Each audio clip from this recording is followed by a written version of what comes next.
क्या हाल है सब लोग। चैनल में आपका स्वागत है। यहाँ हम एनिमे और मैंगा की हर चीज पर बात करेंगे। रिव्यू, रैंकिंग और थोड़ी सी पागलपन भरी फैन थियरीज। अगर आपको भी एनिमे उतना ही पसंद है जितना मुझे है, तो अभी सब्सक्राइब करो और हमारी टीम का हिस्सा बन जाओ। तो बिना समय बर्बाद किए चलो वीडियो शुरू करते हैं।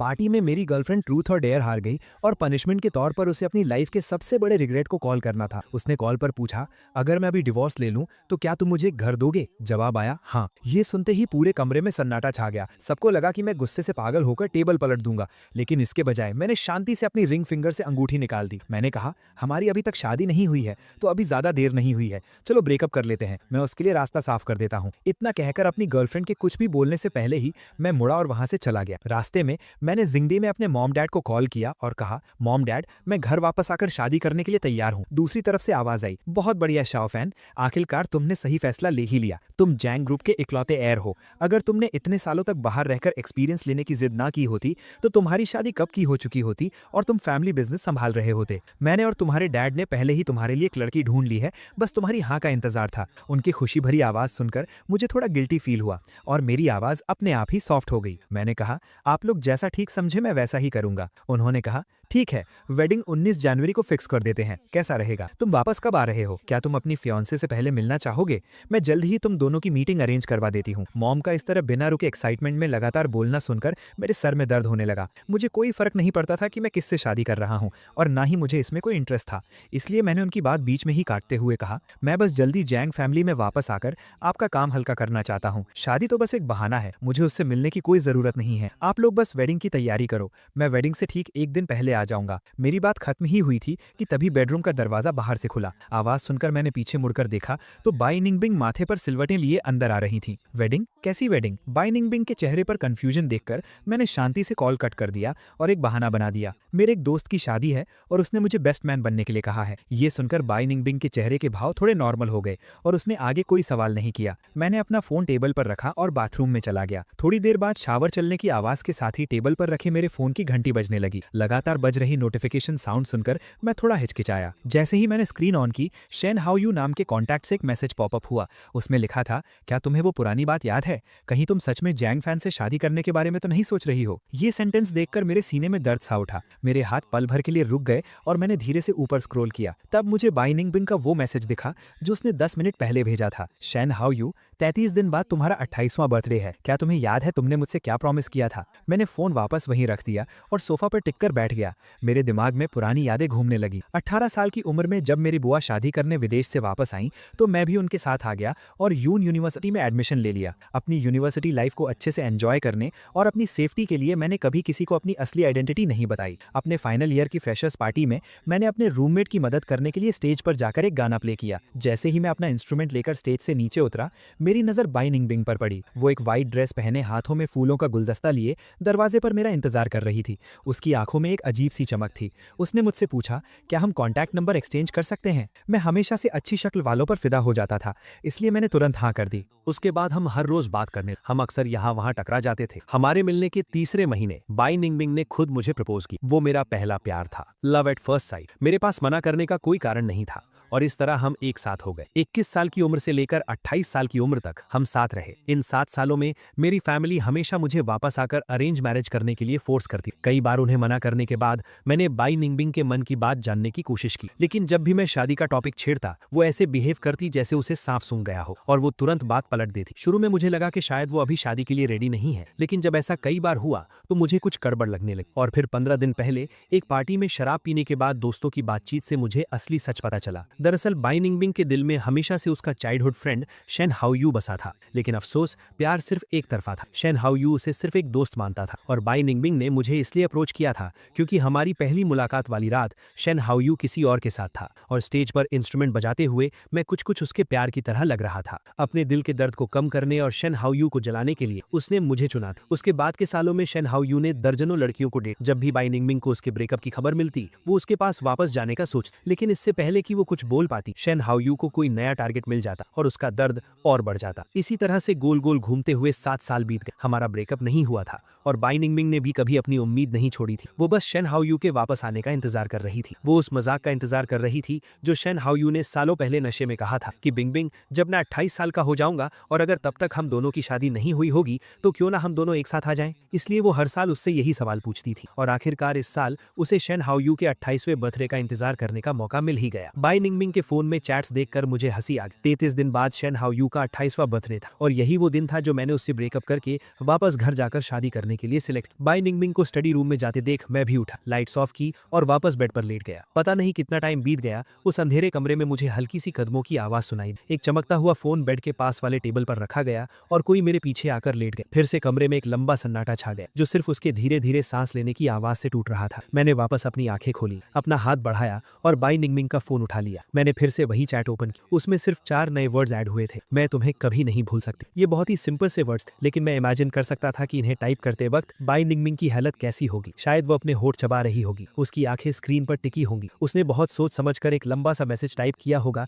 फिर उसे डिलीट कर दिया होगा। वो हर एक वर्ड को बहुत केयरफुली चुन रही होगी। उसे इस बात का डर होगा कि कहीं उसकी फीलिंग्स बहुत आसानी से पता न चल जाए और ये भी डर होगा कि कहीं उसकी फीलिंग्स को कोई नोटिस ही ना करे। इतनी केयर और इतनी सावधानी वो सिर्फ शेन हाओयू के लिए ही दिखा सकती थी। ये सब सोचते हुए मेरे चेहरे पर एक दर्द भरी मुस्कान आ गई। उसका पूरा फोकस बस उस 28 साल वाले प्रॉमिस पर था। वो बस इस इंतजार में थी कि शेन हाओयू उससे शादी करने के लिए हाँ कर दे। पूरी रात मैं आंखें बंद किए लेटा रहा, लेकिन मुझे नींद नहीं आई। सुबह होने के बाद मुझे अपने पास कुछ हिलने डुलने की आवाज सुनाई। मैंने अपनी आंखें खोली और कहा, आज काम से जल्दी आ जाना। बाई निंगमिंग अपने हाथों पर लोशन लगा रही थी। उसने कंफ्यूजन से मेरी तरफ देखा और पूछा, क्या कोई काम है? कुछ देर चुप रहने के बाद मैंने धीरे से कहा, आज तुम्हारा बर्थडे है, क्या तुम भूल गई? बिंगबिंग थोड़ी चौंक गई और फिर उसने हाँ में सिर हिलाया। पिछले 15 दिनों से बिंगबिंग के दिमाग में सिर्फ शेन हाओयू और उसका 28 साल वाला प्रॉमिस ही चल रहा था। उसे किसी और चीज की परवाह नहीं थी, यहाँ तक कि वो अपना बर्थडे भी भूल चुकी थी। ये याद करके कि कैसे मैंने पिछले 2 महीनों में उसके लिए एक सरप्राइज पार्टी प्लान करने में इतनी मेहनत की थी, मुझे अब सब बेकार लग रहा था। मेरे अंदर बहुत सारे इमोशंस चल रहे थे। बाई निंगबिंग ने मेरे चेहरे की बदलते एक्सप्रेशंस को नोटिस नहीं किया। उसने बस इतना कहा,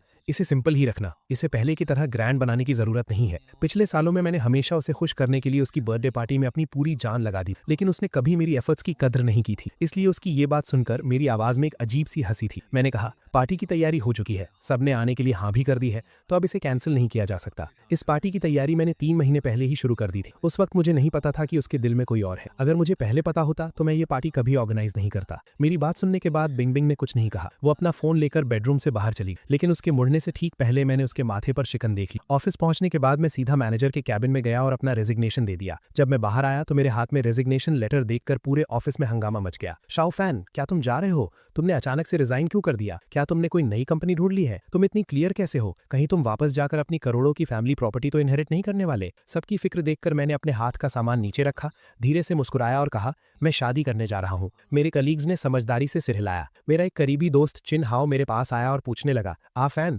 क्या आखिरकार तुम्हारी गर्लफ्रेंड शादी के लिए मान गई? अचानक उसका दिमाग कैसे खुल गया? मेरे पास उसे एक्सप्लेन करने की एनर्जी नहीं, इसलिए मैंने बात पलट दी। मैंने कहा, इन सालों में मेरा साथ देने के लिए आप सबका बहुत बहुत शुक्रिया। मैं आप सबको बाद में डिनर पर लेके चलूंगा। काम के बाद मैंने अपने 4-5 कलीग्स के साथ 2 घंटे तक खाना खाया। जब मैं होटल पहुंचा तो रात के 8 बज चुके थे। मैं जल्दी जल्दी प्राइवेट रूम के दरवाजे तक गया और दरवाजा खोलने ही वाला था, तभी अंदर से आती हुई आवाजों ने मुझे रोक लिया। एक ने कहा, बाहर इतनी ठंड है, बिंगबिंग किसे पिक करने गई है? दूसरे ने कहा, और कौन हो सकता है? शेन हाओयू ही होगा। मैं उसके पास ही खड़ा था जब मैंने उसे कहते सुना कि शेन हाओयू आज वापस आ रहा है और वो तुरंत उसे लेने भाग गई। सच में? तब तो बिंगबिंग बहुत खुश होगी। आज उसका 28वां बर्थडे है और 1 महीने बाद शेन हाओयू भी 28 का हो जाएगा। क्या वो सच में अपना प्रॉमिस पूरा करने के लिए वापस आया है? मैंने सुना है शेन हाओयू फिर से सिंगल हो गया है। ऐसा लग रहा है कि वो सच में उसी के लिए वापस आया है। लेकिन अगर वो दोनों सच में एक साथ आ गए तो जियांग फैन का क्या होगा? हमने उससे इतने सालों तक ये बात छुपाई है। 7 साल हो गए और उसे तो ये भी नहीं पता कि शेन हाओयू कौन है। वो अभी भी बिंगबिंग से पागलों की तरह प्यार करता है। इसमें हम क्या कर सकते हैं? बिंगबिंग तो शेन हाओयू के प्यार में अंधी है। अगर शेन हाओयू ने अपना प्रॉमिस पूरा कर दिया तो 100% जियांग फैन को लात पड़ने वाली है। वो अपनी किस्मत को ही दोष दे सकता है। अच्छी बात यह है कि उसका कोई खास बैकग्राउंड नहीं है, तो अगर उनका ब्रेकअप होता भी है तो उसे आसानी से हैंडल किया जा सकता है। हाँ, ये सच है कि उसने इन सालों में हमारे और बिंगबिंग के लिए बहुत कुछ किया है, लेकिन हम बिंगबिंग की फ्रेंड्स हैं तो हमें उसी की साइड लेनी पड़ेगी। अगर सच में ब्रेकअप होता है तो हम बिंगबिंग को मुश्किल में नहीं पड़ने देंगे। हम आगे आकर जियांग फैन को कोई गाड़ी या कुछ और दे देंगे ब्रेकअप फी समझकर। मैं चुपचाप उनकी बातें सुनता रहा। बिना कोई रिएक्शन दी। शायद मैंने जाने का मन बना लिया था। मैं 15 दिन पहले जितना दुखी नहीं था, बल्कि मुझे तो अब हंसी आ रही थी। बाय निंगबिंग मुझसे ब्रेकअप करने वाली थी और वो भी अपनी फ्रेंड्स के थ्रू मुझे किनारे लगाने का प्लान बना रही थी। आखिर मैं पिछले 7 सालों से ये कैसा रिलेशनशिप निभा रहा था, लेकिन अफसोस इस बार छोड़कर जाने वाला मैं था। मैं दरवाजे के बाहर ही खड़ा रहा। ठीक उसी वक्त कुछ वेटर्स ड्रिंक्स की ट्रॉली लेकर वहां आ गए। मैं जल्दी से पीछे हट गया। जैसे ही कमरे का दरवाजा खुला, अंदर चल रही बातें एकदम से बंद हो गईं। मैं मुस्कुराता हुआ अंदर गया, जैसे कुछ हुआ ही ना हो, और सबसे हाय हेलो करने लगा। थोड़ी देर बाद बाय निंगबिंग एक अजनबी आदमी के साथ अंदर आई। उस आदमी का फिगर कुछ मेरे जैसा ही लग रहा था। मैंने चुपके से बाय निंगबिंग को देखा। वो उसे पूरे रूम में घुमाकर सबसे मिला रही थी और आखिर में मेरे पास आकर उसे इंट्रोड्यूस करवाया। उसने कहा, ये मेरा चाइल्डहुड फ्रेंड है, शेन हाउ यू। बाय निंगबिंग थोड़ा झिझकी और फिर बोली, और ये मेरा नॉर्मल दोस्त है, जियांग फान। ये कहते वक्त बाय निंगबिंग ने पूरी तैयारी कर ली थी कि मैं गुस्सा करूंगा, लेकिन जो हुआ वो उसकी उम्मीद से बिल्कुल अलग था। मैंने कोई रिएक्शन नहीं दिया। मैंने बस सिर उठाकर उसे एक गहरी नजर से देखा। फिर मैंने अपने कदम पीछे खींचे और उन दोनों से थोड़ा डिस्टेंस बना लिया। मेरे होठों पर एक बहुत ही नॉर्मल सी स्माइल थी। मैंने कहा, हेलो मिस्टर शीन, मैं बाय निंगबिंग का नॉर्मल दोस्त हूँ। इंट्रोडक्शन खत्म होने के बाद रूम में फिर से रौनक आ गई। शेन हाउ यू काफी ओपन नेचर का था और वो किसी से भी बात कर सकता था। वो हाथ में वाइन का गिलास लिए इधर उधर घूम रहा था। उसने बहुत से लोगों को अपने साथ पीने और गेम्स खेलने के लिए बैठा लिया। खेलते खेलते जब वो मजे में था तो उसके हाथों में कार्ड्स होने की वजह से उसे खाने में दिक्कत हो रही थी। उसने किसी को उसे तरबूज के कुछ टुकड़े खिलाने के लिए कहा। बाय निंगबिंग ने बिना कुछ सोचे अपने फॉक से एक टुकड़ा उठाया और उसे खिला दिया। शेन हाउ यू ने भी बिना कुछ सोचे समझे थोड़ा मुड़कर वो खा लिया और फिर उसका गिलास उठाकर आधी वाइन पी गया। मैं कुछ दूरी पर बैठा ये सब देख रहा था कि कैसे बाय निंगबिंग ने उस गिलास को पकड़ा हुआ था और उसे छोड़ नहीं रही थी। वो उसी गिलास से एक के बाद एक पैक पी रही थी और हर बार वो गिलास को ठीक वहीं से होठों से लगाती जहां से अभी अभी शेन हाउ यू ने पिया था। आखिर में वो काफी नशे में हो गई, लेकिन बर्थडे का मेन फंक्शन तो अभी बाकी था। सबने बर्थडे सॉन्ग गाना शुरू किया और उसे मोमबत्तियां बुझाकर विश मांगने के लिए कहा। शोरगुल से भरा कमरा अचानक शांत हो गया। मैं उठा, खुद केक लेकर आया और उस पर मोमबत्तियां लगा दी। मोमबत्तियों पर 28 का नंबर देखकर बाय निंगबिंग ने अपना सिर सहलाया, जैसे अपना नशा उतारने की कोशिश कर रही हो। उसकी आंखों में नशा साफ दिख रहा था। उसने पूरे रूम में देखा और फिर अपनी एक उंगली उठाते हुए कहा, इस साल मैं कोई विश नहीं मांगना चाहती, इसके बजाय मैं एक सवाल पूछना चाहती हूँ। ये कहते हुए उसने शेन हाउ यू की तरफ इशारा किया। उसकी वो नशे में धुत लेकिन आग जैसी जलती हुई नजरें सीधा उसी पर टिक गईं। शेन हाउ यू, तुम भी जल्दी ही 28 साल के होने वाले हो। मैं तुमसे एक सवाल पूछना चाहती हूँ, क्या तुम्हारी अभी कोई गर्लफ्रेंड है? ये सवाल सुनते ही आसपास खड़े सब लोग एक दूसरे की शक्ल देखने लगे। चारों तरफ से खुद पर टिकती हुई नजरों को देखकर शेन हाउ यू थोड़ा चौंका। उसने जवाब दिया, अभी तो नहीं है। कुछ पल के लिए वहां एकदम शांति छा गई। फिर पता नहीं किसने खुशी से चिल्लाते हुए वाओ कहा और अगले ही पल पूरे कमरे में हंगामा मच गया। नशे में धुत उसकी फ्रेंड्स खड़ी हो गईं और नशे में झूमती बाय निंगबिंग पटक्का देते हुए उसके आसपास नाचने गाने लगी। अपने सामने इस पागलपन को देखकर भी मैं अपनी जगह से बिल्कुल नहीं हिला। मैं बहुत ही शांति से एक ऐसे नॉर्मल दोस्त का कैरेक्टर प्ले कर रहा था जिसे इस बारे में कुछ भी नहीं पता था। ये सब रात के आखिरी पहर तक चलता रहा और आखिरकार वो बर्थडे पार्टी खत्म हुई। जब सब लोग चले गए तब मैंने बाय निंगबिंग को सहारा देकर कार में बैठी। वो अभी भी अपनी उसी खुशी में डूबी हुई। वो मेरी बाहों में गिर पड़ी और उसने अपने दिल की बहुत सी बातें कह डाली। वो रोती हुई आवाज में बड़बड़ा रही थी, शेन हाउ यू, मत जाओ, मेरे पास रुक जाओ ना। कोई और क्यों, मैं क्यों नहीं? मैंने तुम्हारा बहुत सालों तक इंतजार किया है। मैं हर रोज तुम्हारा इंतजार करती थी। आगे बैठा ड्राइवर पूरे रास्ते हमारी बातें सुनकर मुस्कुराता रहा। जब हम कार से बाहर निकल रहे थे तो उसने मुझे उस नशे में धुत लड़की को संभालते हुए देखा और वो मजाक करने से खुद को रोक नहीं पाया। उसने कहा, सर, आपकी गर्लफ्रेंड आपसे बहुत प्यार कर। मैंने ड्राइवर की तरफ देखकर एक हल्की सी स्माइल दी और बहुत ही काम टोन में कहा, वो शेन हाउ यू से बहुत प्यार करती, लेकिन मैं शेन हाउ यू नहीं हूँ। रात भर के हैंगओवर के बाद जब बाय निंगबिंग उठी तो उसे पिछली रात की सारी बातें याद आ गई। उसने मुझे पकड़ा और सफाई देने लगी। आफान, कल रात जैसे ही मैं क्लब पहुंची मुझे बहुत शराब पिला दी। मैंने शायद नशे में बहुत सी उल्टी सीधी बातें कह दी होंगी। वो सब मैंने नशे में कहा था। तुम उन बातों को दिल पर मत लेना। मुझे उम्मीद नहीं थी कि उसे कल रात की बातें याद होंगी और ना ही मुझे ये उम्मीद थी कि वो इतना घटिया बहाना बनाएगी, लेकिन फिर भी मैंने बहुत ही कामली उसकी इस एक्टिंग में उसका साथ दिया। मैंने हल्का सा सिर हिलाया और कहा, कोई बात नहीं, मुझे पता है। पता नहीं क्यों मेरे इस शांत चेहरे को देखकर और कल रात शेन हाउ यू से मेरे इंट्रोडक्शन के रिएक्शन को याद करके बाय निंगबिंग को अचानक घबराहट होने लगी। वो जितना इसके बारे में सोचती उसे लगता कि कुछ तो गड़बड़ है। उसने जल्दी से टॉपिक चेंज करते हुए कहा, कल रात मैं सबके साथ शराब पीने में इतना बिजी हो गई कि मैंने तुम्हें पूरी तरह से इग्नोर कर दी। जियांग फान, क्या तुम मुझसे नाराज हो? आज काम के बाद हम डेट पर चले? मैंने कहा, नाराजगी कैसी? मुझे दोपहर में कुछ काम है तो मैं नहीं जा पाऊंगा। मुझे इतनी जल्दी मना करते देखकर बाय निंगबिंग और जिद करने लगी। वो किसी भी तरह इस चीज की भरपाई करना चाहती। मैं उसे मना नहीं कर पाया, इसलिए मुझे हाँ कहनी पड़ी। शाम को जब मैं कपड़े बदलकर बाहर निकलने ही वाला था तभी अचानक किन हाउ का मैसेज आ गया, आफान, तुमने अपनी गर्लफ्रेंड को अपने रेजिग्नेशन के बारे में नहीं बताया क्या? वो अभी तुम्हें ढूंढते हुए आई थी और बहुत गुस्से में लग रही है। मैंने अभी मैसेज पूरा पढ़ा भी नहीं था कि बाई निंगबिंग का कॉल आ गया। स्क्रीन पर उसका नाम देखकर मेरी आंखों में एक सीरियसनेस आ गई। मैंने थोड़ी देर सोचा और फिर कॉल उठा लिया। फोन के दूसरी तरफ से बाई निंगबिंग की गुस्से से भरी आवाज आई। तुम्हारे कोलीग्स ने मुझे बताया कि तुमने रिजाइन कर दिया है क्योंकि तुम शादी करने वाले हो। मैं अभी सोच ही रहा था कि क्या बहाना बनाऊं, तभी बिंग बिंग चिल्लाते हुए बोली, मैंने तुम्हें पहले ही बताया था कि अभी मेरा शादी करने का कोई इरादा नहीं है। तब मुझे समझ आया कि बाई निंगबिंग को लग रहा था कि मैं उसे शादी के लिए फोर्स करने की कोशिश कर रहा हूँ, तभी वो इतना भड़की हुई थी। मैंने उसे प्यार से समझाया, मैंने तो बस अपने कॉलीग से ऐसे ही मजाक किया था, शायद उन्होंने इसे सच मान ली। मैंने रिजाइन इसलिए किया क्योंकि मैं आजकल थोड़ा थका हुआ फील कर रहा था, मुझे थोड़ा रेस्ट चाहिए। मेरा ये एक्सप्लेनेशन सुनकर उसकी आवाज वापस नॉर्मल हो गई। उसने कहा,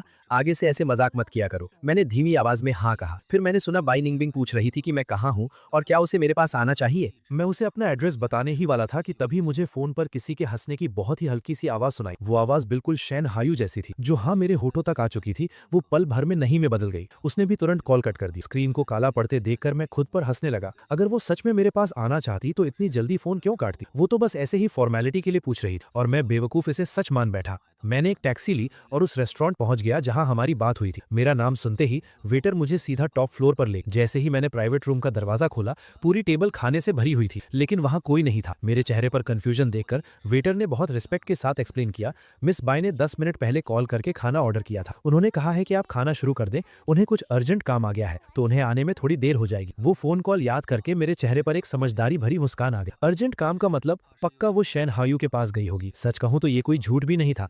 आखिर उसके लिए अपने प्यार के साथ रहना सबसे बड़ी प्रायोरिटी थी, चाहे वो कितनी भी छोटी बात क्यों ना हो। मैंने इसके बारे में ज्यादा नहीं सोचा और सीधा रूम के अंदर चला गया। वेटर ने बहुत प्यार से मेरे लिए कटलेरी सेट की और मुझे हर एक डिश के बारे में बताने लगा। टेबल पर सजे हुए सी फूड को देखकर मैंने अपनी आंखें थोड़ी सिकोड़ ली। यूरोप में बिताए उन सालों में मुझे वेस्टर्न खाने की आदत नहीं पड़ी थी, इसलिए मैं अक्सर सी फूड खाता था, जिससे मैं बहुत बोर हो चुका। वापस देश लौटने के बाद भी मुझे अभी तक इसकी आदत नहीं पड़ी थी। अगर मैं पहले उसके साथ खाना खा रहा होता तो शायद इन डिशेस को देखकर मैं एडजस्ट कर लेता, लेकिन अब मैं खुद को बिल्कुल भी तकलीफ नहीं देना चाहता था। मैंने अपना हाथ हिलाकर वेटर से वो सब वहां से हटाने को कहा। उसने कहा, मिस्टर जियांग, मिस बाई ने पहले ही इस महंगी टेबल का पेमेंट कर दिया है। क्या आप सच में इसे हटाना चाहते हैं? अगर हम सब हटा देते हैं तो हमारा रेस्टोरेंट रिफंड नहीं करेगा। मैंने अपनी भौहें उठाई, अपने वॉलेट से एक कार्ड निकाला और उसे पकड़ाते हुए कहा, मुझे पता है, पहले इन सबको हटा दो और जो मैं नया ऑर्डर करूं उसका बिल इस कार्ड से काट लेना। तुम फिक्र मत करो, मैं पे कर सकता हूं। मेरा खाना खत्म होने तक बाई निंगबिंग वहां नहीं आई। मुझमें भी उसका इंतजार करने की एनर्जी नहीं बची थी, इसलिए मैंने बिल पे किया और घर वापस आ गया। मैं अभी आधे रास्ते में ही था कि मेरे फोन पर कुछ मैसेजेस आए। अफान,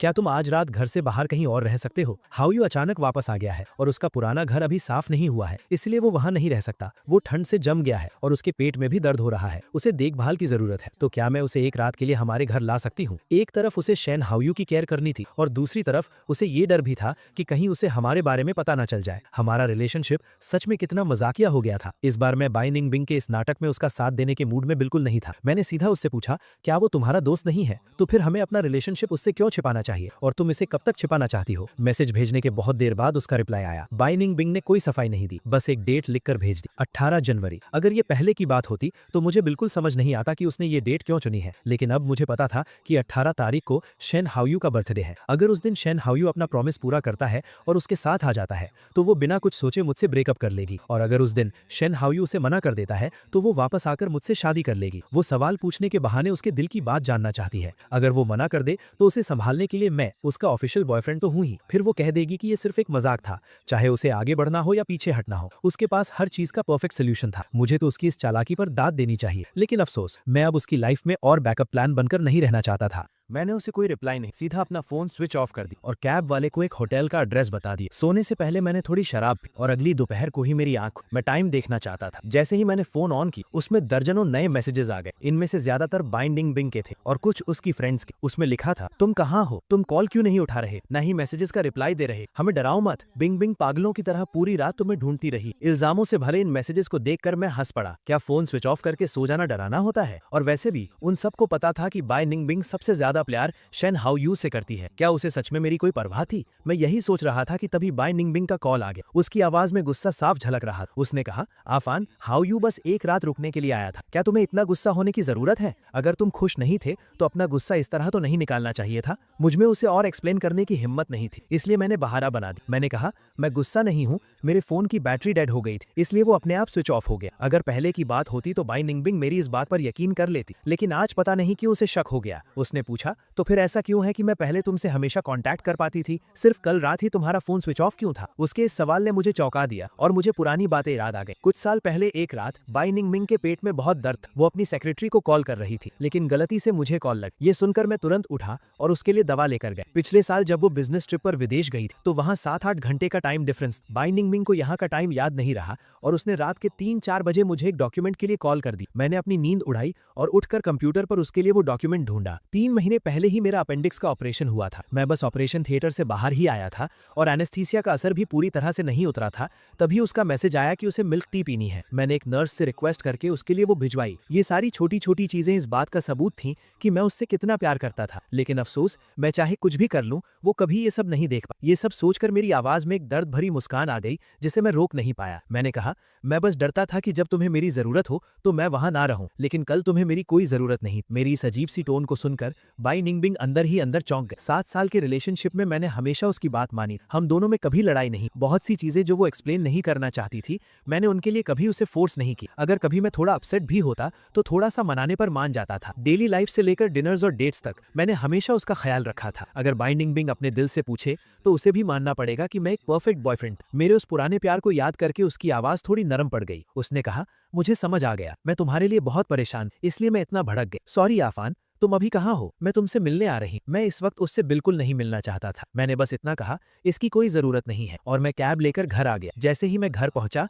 नैनी ने मुझे बताया कि बाई निंगबिंग अभी अभी बाहर गई है। मुझे गैस करने की जरूरत नहीं थी। मैं जानता था कि पक्का शेन हाओ यू ने ही उसे बुलाया हो। हवा में अभी भी किसी आदमियों वाले परफ्यूम की महक थी। मैंने उससे नहीं पूछा कि वो कहाँ गई है। मैंने बस नैनी को धीरे से खिड़की खोलने के लिए कह दिया ताकि ताजी हवा आ सके। अगले 15 दिनों तक मैंने बाई निंगबिंग को नहीं देखा। ऐसा लग रहा था जैसे मैं भूल ही गया हूँ कि मेरी कोई गर्लफ्रेंड भी है। ना कोई कॉल किया, ना किसी मैसेज का रिप्लाई दिया। शेन हायू की सोशल मीडिया पोस्ट से मुझे साफ पता चल रहा था कि वो कहाँ है, लेकिन मैं उससे पूछना नहीं चाहता था कि वो कहाँ जाती है, और ना ही मैं ये जानना चाहता था कि उसके दिमाग में क्या चल रहा है। मेरे लिए तो बस अब हर दिन एक काउंटडाउन की तरह था। मैं उस इंसान पर अपना टाइम और एनर्जी वेस्ट नहीं करना चाहता था जिसे आखिरकार मुझे छोड़ना ही था। न्यू ईयर की रात आसमान से बर्फ गिर रही थी। मेरा मूड अच्छा था, इसलिए मैं पूरी रात कांच की बड़ी खिड़की के सामने बैठकर मूवी देखता रहा। सुबह के वक्त बाहर आतिशबाजी की आवाजें आ रही थी। मैं थोड़ा थक गया था, इसलिए रॉकिंग चेयर पर लेटकर सोशल मीडिया स्क्रॉल करने लगा। पूरी रात शांत रहने वाले दरवाजे के बाहर अचानक से कदमों की आवाज आई। मैं चेयर से उठा और मैंने देखा कि बाई निंगबिंग नशे में धुत वापस आई है। वो लड़खड़ाती हुई अंदर आई और अपने हाथ में पकड़े हुए बहुत सारे बैग सोफा पर फेंक दी। फिर उसने मेरे सामने उन्हें एक एक करके खोलना शुरू कर दी। ये वो 2 मफलर्स हैं जो मैंने अभी खरीदे हैं। बाहर इतनी बर्फ गिर रही है।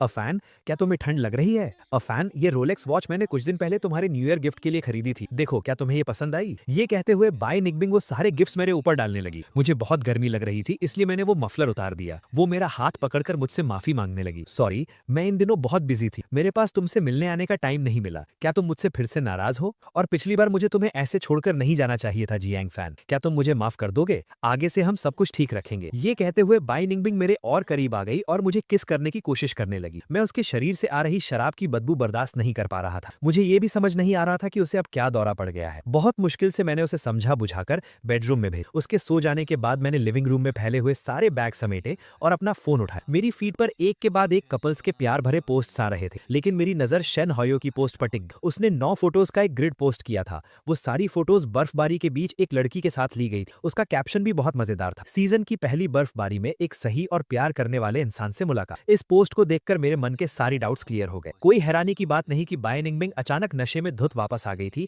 और मुझसे माफी मांगने की कोशिश कर रही थी। तो बात ये थी कि जिस इंसान से वो प्यार करती थी उसे एक नई गर्लफ्रेंड मिल गई थी। हाँ, ये सच है। अगर ऐसा नहीं होता तो उसे मेरे जैसे पुराने इंसान की याद कैसे आती? मेरी आंखों में एक तंज था। मैंने हाथ बढ़ाकर अपनी कलाई से घड़ी उतारी और उसे टेबल पर फेंक दी। अगले कुछ दिनों तक बाई निंगबिंग बिल्कुल बदल गई। वो कहीं नहीं गई, बस घर पर मेरे साथ रुकी रही। मेरे पेट में दर्द था तो वो चुपचाप मेरे पास बैठी रही और मेरे लिए दलिया बनाया। जब मैं एक ट्रैवल एड को ध्यान से देख रहा था तो उसने न्यू ईयर के बाद मेरे साथ एक ट्रिप प्लान करना शुरू कर दी। शायद उसका दिल टूट गया था, इसलिए इस बार उसने मेरा पहले से भी ज्यादा ख्याल रखा। लेकिन अब मुझे इन बातों से कोई फर्क नहीं पड़ने वाला था। मैं बस चुपचाप बाई निंगबिंग को एक परफेक्ट गर्लफ्रेंड का कैरेक्टर प्ले करते हुए देख रहा था। मेरी कुछ बातों के लिए उसे इधर उधर भागते हुए देखकर भी मुझे बिल्कुल बुरा नहीं लग रहा था। आखिरी के कुछ दिनों में उसकी ये सारी मेहनत सिर्फ एक कर्ज चुकाने जैसी थी। ऐसा सोचकर मुझे और भी सुकून मिल रहा था। बर्फबारी रुकने के बाद मॉम ने मुझे सूट के कुछ डिजाइन भेजे और पूछा कि मुझे कौन सा पसंद है। मैं फोन पकड़कर एक एक फोटो को जूम जूम करके देख रहा था और उनके डिटेल्स पर फोकस कर रहा था। शायद मैं बहुत ज्यादा मग्न था। जब बिंग चुपचाप मेरे पास आई तो मुझे बिल्कुल पता नहीं चला। जब उसने मेरे हाथ से फोन छीन लिया तब मैंने मुड़कर देखा। मैंने देखा कि बिंग का चेहरा एकदम से उतर गया है। ग्रूम का सूट? तुम ग्रूम का सूट क्यों देख रहे हो? मैंने पलक झपकाए बिना झूठ बोल दिया। क्या मैंने तुम्हें पिछली बार नहीं बताया था? मेरे एक दोस्त की जल्दी ही शादी होने वाली है। उसकी वेडिंग ड्रेस में कुछ प्रॉब्लम आ गई थी तो वो नया सेलेक्ट कर रहा है। उसने मुझसे हेल्प मांगी है। मेरे चेहरे पर कोई अजीब भाव ना देखकर बे निंगबिंग का शक दूर हो गया। उसने फोन मुझे वापस करते हुए पूछा, मैं भूल गई कि शादी किस दिन है। मैं भी तुम्हारे साथ चलूंगी। उसके सीरियस चेहरे को देखकर मेरे चेहरे पर एक अजीब सी स्माइल आ गई। 19 जनवरी, क्या तुम सच में जाना चाहती हो? ये डेट सुनकर बे निंगबिंग कुछ पल के लिए सन्न रह गई। मैं उसे घूरता रहा और बहुत आराम से उसके जवाब का इंतजार करने लगा। काफी देर की खामोशी के बाद उसने एक जबरदस्ती की मुस्कान के साथ कहा, तब का तब देखेंगे। मेरे इस सवाल के बाद से बे निंगबिंग फिर से अपने उसी उदास मूड में चली गई थी। वो पूरा दिन ख्यालों में खोई रहती थी जैसे कोई सपना देख रही हो। वेडिंग का बहाना होने की वजह से मैंने उससे कुछ नहीं छुपाया। मैं उसके सामने ही अपना सामान पैक करने लगा। ग्रेजुएशन के बाद नदी के किनारे वाले इस अपार्टमेंट में शिफ्ट हुए मुझे 6 साल हो गए थे। कमरे में मेरा बहुत सारा सामान था। मैंने सिर्फ वही चीजें पैक की जो मैंने खुद खरीदी थी, बाकी सब यहीं छोड़ दिया। वैसे भी जिंगपई वापस जाने के बाद वो मेरी ही जगह होगी। जो भी चाहिए होगा मैं खरीद लूंगा। ये बची हुई चीजें मैं यहीं छोड़ दूंगा। कभी कभी जब बे निंगबिंग होश में आती थी तो वो मेरा सामान चेक करती थी, लेकिन अंदर का सामान देखकर उसने कभी मुझसे एक भी सवाल नहीं पूछा। मैं जानता था कि अब उसका पूरा ध्यान बस इस बात पर था कि शन हायो उसे अपने बर्थडे पार्टी का इन्विटेशन दे। उसने नोटिस भी नहीं किया कि मैंने चुपके से अपने कितना सारा पर्सनल सामान फेंक दिया है। जब तक वो कपल आइटम्स जो मेरे लिए कभी बहुत कीमती थे अपनी जगह पर रखे थे, उसे शक भी नहीं होगा कि मैं एक बार गया तो कभी लौट कर नहीं आऊंगा। आखिर उसकी नजरों में मैं उससे इतना प्यार करता था कि उसके लिए अपनी जान भी दे सकता था। तो वो कैसे सोच सकती थी कि मैं सच में उसे छोड़ने वाला हूँ? सब कुछ पीछे छोड़ने के इस ख्याल ने मेरी पैकिंग बहुत आसान कर दी। 18 जनवरी का दिन, मौसम काफी उदास था। ऐसा लग रहा था जैसे बारिश होने वाली है। बे निंगबिंग सुबह जल्दी उठ गई थी और सोफा पर बैठकर बस अपने फोन को देखे जा रही थी। मैं थोड़ा लेट उठा और डाइनिंग टेबल पर बैठकर नाश्ता करने लगा। मौसम देखकर नैनी ने मुझसे पूछा, मिस्टर जियांग, लग रहा है बारिश होने वाली है, क्या आप एयरपोर्ट के लिए जल्दी निकलेंगे? ये सुनकर बे निंगबिंग ने अपना सिर उठाया और अनजाने में ही पूछ लिया, एयरपोर्ट क्यों जाना है? मैंने उसे बहुत नॉर्मली बताया, मुझे कल एक वेडिंग अटेंड करनी है। तुमने कहा था कि तुम सोचोगी, क्या तुमने कुछ सोचा? मैं चुपचाप बिंगबिंग की तरफ देखने लगा। वो कुछ सेकंड्स के लिए शांत रही और आखिर में बोली, ये बहुत दूर है, मैं नहीं जाऊंगी, मैं तुम्हें एयरपोर्ट ड्रॉप कर दूं। इस जवाब से मुझे कोई हैरानी नहीं हुई। मैंने टोस्ट का आखिरी टुकड़ा खत्म किया और अपना लगेज लेने बेडरूम में चला गया। बे निंगबिंग ने जैसे ही अपनी सीट बेल्ट लगाई तभी अचानक उसके फोन पर नोटिफिकेशन आया। बे निंगबिंग ने जल्दबाजी में उसे क्लिक किया। अगले ही पल उसकी शांत आंखों में एक ऐसी खुशी छा गई जिसे वो छुपा नहीं पाई। उसने फोन नीचे रखा, तुरंत अपनी सीट बेल्ट खोली और कार का दरवाजा खोल दिया। बाहर निकलने के बाद ही उसे एहसास हुआ कि वो क्या कर रही है। वो जल्दी से झुकी और मुझे एक्सप्लेन करने लगी, जियांग फन, ऑफिस में कुछ अर्जेंट काम आ गया है जो मुझे पहले देखना होगा। मैं ड्राइवर को तुम्हें एयरपोर्ट छोड़ने के लिए कह देती हूँ। इतने सालों तक साथ रहने के बाद बाई निंगबिंग की उन घबराई हुई आंखों को देखकर मैं आसानी से समझ गया कि वो झूठ बोल रही है, लेकिन मैंने उसे एक्सपोज नहीं किया। बस आहिस्ता से हाँ में सिर हिला दिया। ड्राइवर का इंतजार करते वक्त मैंने अपना सोशल मीडिया खोला। जैसा मुझे लगा था, शेन हायू ने अपनी बर्थडे पार्टी की फोटो शेयर की। अब उसके साथ वो ब्यूटीफुल लड़की नहीं, लग रहा था कि उनका ब्रेकअप हो गया है। इसका मतलब था कि शेन हायू का वो पुराना प्रॉमिस कि अगर वो 28 साल तक अनमैरिड रहा तो वो बाई निंगबिंग के साथ आ जाएगा, उसके पूरे होने की उम्मीद फिर से जाग गई थी। कोई शक नहीं कि वो इतनी खुश थी। जब ड्राइवर आया तब तक बाई निंगबिंग ने एक व्हाइट इवनिंग गाउन पहन लिया था। वो बहुत ही एक्साइटमेंट के साथ पास खड़ी स्पोर्ट्स कार में बैठ गई। उसने शीशा नीचे किया और मेरी तरफ हाथ हिलाते हुए पूछा, तुम कब वापस आओगे? मैं मुस्कुरा दिया लेकिन कोई जवाब नहीं। बाई निंगबिंग को कोई परवाह नहीं थी। वो तेजी से अपनी स्पोर्ट्स कार भगाकर ले गई। मैं पैसेंजर सीट पर बैठा उस स्पोर्ट्स कार को आंखों से ओझल होते हुए देखता रहा। फिर मैंने धीरे से ड्राइवर से कहा, चलो। आसमान से हल्की हल्की बारिश होने लगी जिसने खिड़कियों को गीला कर दिया और शीशे धुंधले हो गए। अब मुझे बाहर का कुछ भी साफ दिखाई नहीं दे रहा था और मैं देखना भी नहीं चाहता था। मैंने अपनी आंखें बंद कर ली और अपने दिल में चुपके से कहा, अलविदा, अब कभी नहीं मिलेंगे। फ्लाइट बोर्ड करने से पहले मुझे डैड का कॉल आया, अफैन तुम कितने बजे पहुंच रहे हो? मैं ड्राइवर को तुम्हें पिक करने भेज दूं। मैं भी जल्दी घर पहुंचना चाहता था, इसलिए मैंने मना नहीं किया। कल रात में ठीक से सो नहीं पाया था, इसलिए फ्लाइट में बैठते ही मुझे नींद आने लगी। मैंने वो 2 घंटे से ज्यादा का सफर सोते हुए ही बिता दिया। जिंगबे लैंड करने के बाद मैंने अपनी कैप और सनग्लासेस पहने। मैं अराइवर गेट से बाहर निकल ही रहा था कि किसी ने मुझे रोक लिया। जियांग फैन, ये साफ आवाज सुनकर मैंने अपनी नींद से भरी आंखों के साथ सिर हिला दिया। अंकल गांव ने मुझे आपको पिक करने के लिए भेजा है। मैंने अपनी आंखें सिकोड़कर लियू रुआन की तरफ देखा। मुझे लगा कि शायद यही ड्राइवर है, लेकिन ये इतनी खूबसूरत लड़की कैसे हो सकती है? कार में बैठते ही मैं खिड़की से सिर टिकाकर फिर से सो गया। जब मैं उठा तो मैंने खिड़की के बाहर एक अजनबी विला देखा। मैंने बहुत ही शक भरी आवाज में पूछा, ये कौन सी जगह है? ये मेरा घर तो नहीं है? मेरा ये रिएक्शन देखकर लियू रुआन हल्की सी मुस्कुराई और बोली, आज नहीं है लेकिन कल हो जाएगा। सही मायनों में कहूं तो ये हमारा नया घर है जहां हम शादी के बाद रहेंगे। शादी के बाद वाला घर? ये सुनकर मैं बिल्कुल सुन्न रह गया। मेरी नींद पूरी तरह उड़ चुकी थी। मैंने अपनी कैप और सनग्लासेस उतारे और नीचे लियू रुआन की तरफ देखा जहां मेरी नजर उसकी उन मुस्कुराती हुई आंखों से मिली। मेरी आंखों में हैरानी देखकर लियू रुआन को भी सब समझ आ गया। उसने अपना हाथ आगे बढ़ाया और बोली, मैं खुद को इंट्रोड्यूस करना भूल गई, मिस्टर जियांग, मैं लियू रुआन हूँ। मैंने एक अजीब सी मुस्कान के साथ अपना हाथ आगे बढ़ाया और लियू रुआन से हाथ मिलाया। मेरी आवाज में थोड़ी शर्मिंदगी थी। मैंने कहा, आई एम सॉरी, मेरी नींद पूरी नहीं हुई थी तो मैं पहचान नहीं पाया। मैं जियांग फैन हूँ। लियू रुआन मुस्कुराई। उसकी आवाज बहुत हल्की थी और उसे बिल्कुल बुरा नहीं लगा। उसने कहा, कोई बात नहीं, आगे हमारे पास एक दूसरे को जानने के लिए बहुत वक्त होगा। ठीक उसी वक्त दूसरी तरफ बाई निंगबिंग प्राइवेट रूम के बाहर अपने गाउन को ठीक कर रही और उसके हर एक फोल्ड को सीधा कर रही। उसका फोन वाइब्रेट हुआ। उसने निकाल कर देखा तो वो ड्राइवर का मैसेज था जिसमें लिखा था कि मिस्टर जियांग ने फ्लाइट बोर्ड कर ली है। काफी सोचने के बाद उसने एक मैसेज भेज ही दिया, पहुंचने के बाद मुझे बता देना कि तुम सेफ हो। खुद को संभालने के बाद बाई निंगबिंग ने एक गहरी सांस ली और दरवाजा खोल दिया। उसकी नजरें सीधा सेंटर में खड़े उस इंसान पर टिक गईं जिसके वो सपने देखती थी। उसकी हार्ट बीट अपने आप तेज हो गई। वो तेजी से उसके पास गई। कुछ लोगों की भीड़ के पीछे से उसने कुछ लड़कों को मजाक करते हुए, हाउ यू, आज तो तुम्हें उससे हमसे मिलवाना ही पड़ेगा, तुमने उसे इतने लंबे टाइम से छुपा कर रखा है। शेन हाउ यू ने कहा, इतनी जल्दी क्या है, जब मैं अपनी विश मांगूंगा तब तुम सबकी आंखें खुली की खुली रह जाएंगी। बाई निंगबिंग को 1 महीने पहले अपनी बर्थडे पार्टी की बात याद आ गई। उसकी आंखों में अचानक एक उम्मीद जाग उठी। 16 साल की उम्र में किया गया वो मजाक क्या आज वो सच होने वाला था? कुछ घंटों तक बाई निंगबिंग के दिमाग में सिर्फ यही बात घूम रही। घबराहट में उसने शराब के कई घूंट पी ली। जब केक लाया गया तो उसके हाथ हल्के हल्के कांप रहे थे। उसकी फ्रेंड्स उसके चारों ओर खड़ी थी। उनकी आंखों में एक अजीब सी खुशी थी। बिंग बिंग, तुम्हारा सपना सच होने वाला है, तुम्हें कैसा लग रहा है? बाई निंगबिंग ने अपना सर नीचे किया और चुपचाप मुस्कुराती रही। टैंग यान भी ये तमाशा देख रही थी। अचानक उसे कुछ याद आया। उसने अपना हाथ बाई निंगबिंग के कंधे पर रखा और पूछा, अगर ये सच हो गया तो जैंग फैन का क्या होगा? शेन हाउ यू की बर्थडे पार्टी में जैंग फैन का नाम सुनकर बाई निंगबिंग की मुस्कान एकदम से गायब हो गई और उसके दिल में थोड़ा गिल्ट आ गया। उसका उतरा हुआ चेहरा देखकर उसकी फ्रेंड्स उसे संभालने लगे। कोई बात नहीं, उससे ब्रेकअप कर लो, अभी इसी वक्त ब्रेकअप कर लो, वैसे भी वो बस एक नॉर्मल लड़का ही तो है, उससे पीछा छुड़ाना आसान होगा। हाँ, अगर उसने कोई तमाशा किया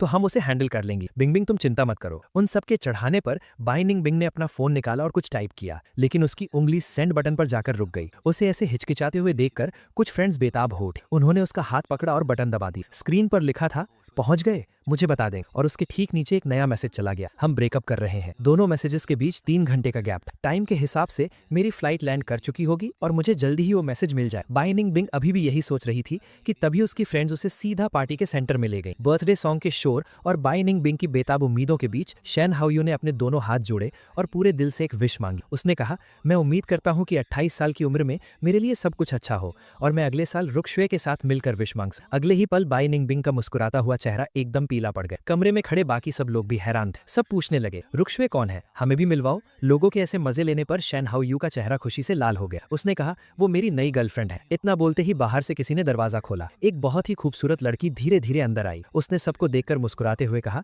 हेलो एवरीवन, मैं शेन हाउ यू की गर्लफ्रेंड हूँ, शेया रुक्शवे। उस शोर शराबे के बीच शेन हाउ यू मुस्कुराते हुए अपनी नई गर्लफ्रेंड का हाथ पकड़े अपने दोस्तों को अपने रिलेशनशिप की छोटी छोटी डिटेल्स बता रहा था। बाई निंगबिंग कोने में बैठकर अपनी फ्रेंड्स के साथ एक के बाद एक पैग पी रही। पीते पीते वो सब नशे में हो गई। टैंग यान लड़खड़ाती हुई उठी और शेन हाउ यू के सामने जाकर खड़ी हो गई। सबकी हैरान नजरों के सामने उसने अपनी बेस्ट फ्रेंड के लिए आवाज उठाई। उसने कहा, शेन हाउ यू, क्या तुम भूल गए जो प्रॉमिस तुमने बिंग बिंग से किया था? ये सुनकर शेया रुक्शवे के चेहरे पर एक कंफ्यूजन सा दिखा। प्रॉमिस? कैसा प्रॉमिस? शेन हाउ यू का चेहरा एकदम से बिगड़ गया, लेकिन टैंग यान इतने नशे में थी कि उसे कोई परवाह नहीं थी। ये देखकर उसकी बाकी फ्रेंड्स भी तुरंत उसका साथ देने आ गए। तुमने बिंग बिंग से प्रॉमिस किया था कि 28 साल के होने पर तुम उसके साथ रहोगे, हम सबको याद है, क्या तुम उसे धोखा दे रहे हो? शेया रुक्शवे का मुस्कुराता हुआ चेहरा धीरे धीरे गंभीर हो गया। उसने मुड़कर शेन हाउ यू को घूर कर देखा और पूछा, क्या ये सच है? शेन हाउ यू ने कहा, नशे में कही गई मजाक की बात को कोई सच कैसे मान सकता है? और वैसे भी मैंने तब कहा था जब मैं सिंगल रहूंगा, लेकिन अब मेरी एक गर्लफ्रेंड है, तो वो बात कैसे सच हो सकती है? उसका एक एक शब्द बाय निंगबिंग के गिल में खंजर की तरह चुभ रहा था।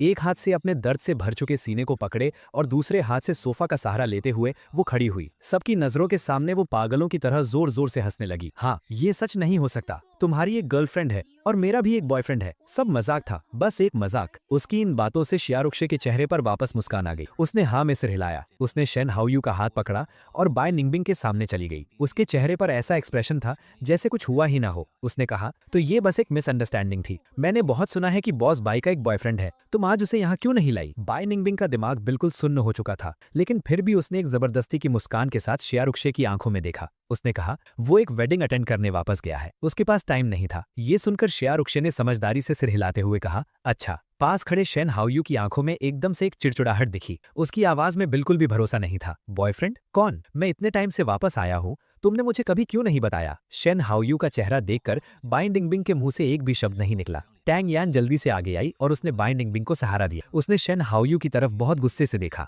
उसने तंज कसते हुए कहा, जियांग फान ही बिंग बिंग का बॉयफ्रेंड है, वही सबसे हैंडसम लड़का जो उसके बर्थडे पार्टी में था। हाँ वही। शेन हाउ यू को वो रात याद आई जब मैंने मुस्कुराते हुए खुद को एक नॉर्मल दोस्त बताया था। उसे लगा कि कुछ तो गड़बड़ है। उसने तुरंत पूछा, उस दिन तुम दोनों ने कहा था कि तुम बस नॉर्मल दोस्त हो? टैंग यान बोली, ये बस कपल्स के बीच का झगड़ा था। शेन हाउ यू, तुमने इतने रिलेशनशिप्स रखे हैं, क्या तुम्हें इतनी सी बात समझ नहीं आती? इस बात से शेन हाओयू का चेहरा गुस्से से लाल पीला हो गया। उसने आंख उठाकर टैंग यान की तरफ देखा। वो इस बेइज्जती को सह नहीं पाया। उसने कहा, क्योंकि मैंने बहुत कुछ देखा है, इसलिए मैं पूछ रहा हूँ। अगर तुम सब कह रहे हो कि वो बॉयफ्रेंड है, तो क्यों ना मैं उसे कॉल करके पूछ लूं। इसी बहाने मैं अपने नए ब्रदर इन लॉ से भी मिल लूंगा। बाय निंगबिंग और उसकी फ्रेंड्स के चेहरे अचानक से उतर गए। उन सबको एक साथ वो ब्रेकअप वाला मैसेज याद आ गया। उनके चेहरे देखकर शेन हाओयू को पक्का यकीन हो। उसने तुरंत अपना फोन निकाला, मेरा वीचैट ढूंढा और मुझे वॉइस कॉल कर दी। उन लड़कियों को पता था कि अब उनका राज खुलने वाला है, तो उन्होंने आगे बढ़कर फोन छीनने की कोशिश की, लेकिन शिया रुक्शे बहुत प्रोटेक्टिव थी। वो तुरंत उनके सामने खड़ी हो गई। शेन हाओयू बिना डरे वॉल्यूम को फुल कर दिया और स्पीकर ऑन करके फोन सबके सामने कर दी। पूरे कमरे में एकदम शांति छा गई। सिर्फ फोन की घंटी बजने की आवाज आ रही। बाय निंगबिंग ने अपने हाथ अपनी स्लीव्स के अंदर छिपा रखे थे और कसकर मुट्ठी बांध ली थी। वो अपने मन ही मन प्रार्थना कर रही थी। वो दुआ कर रही थी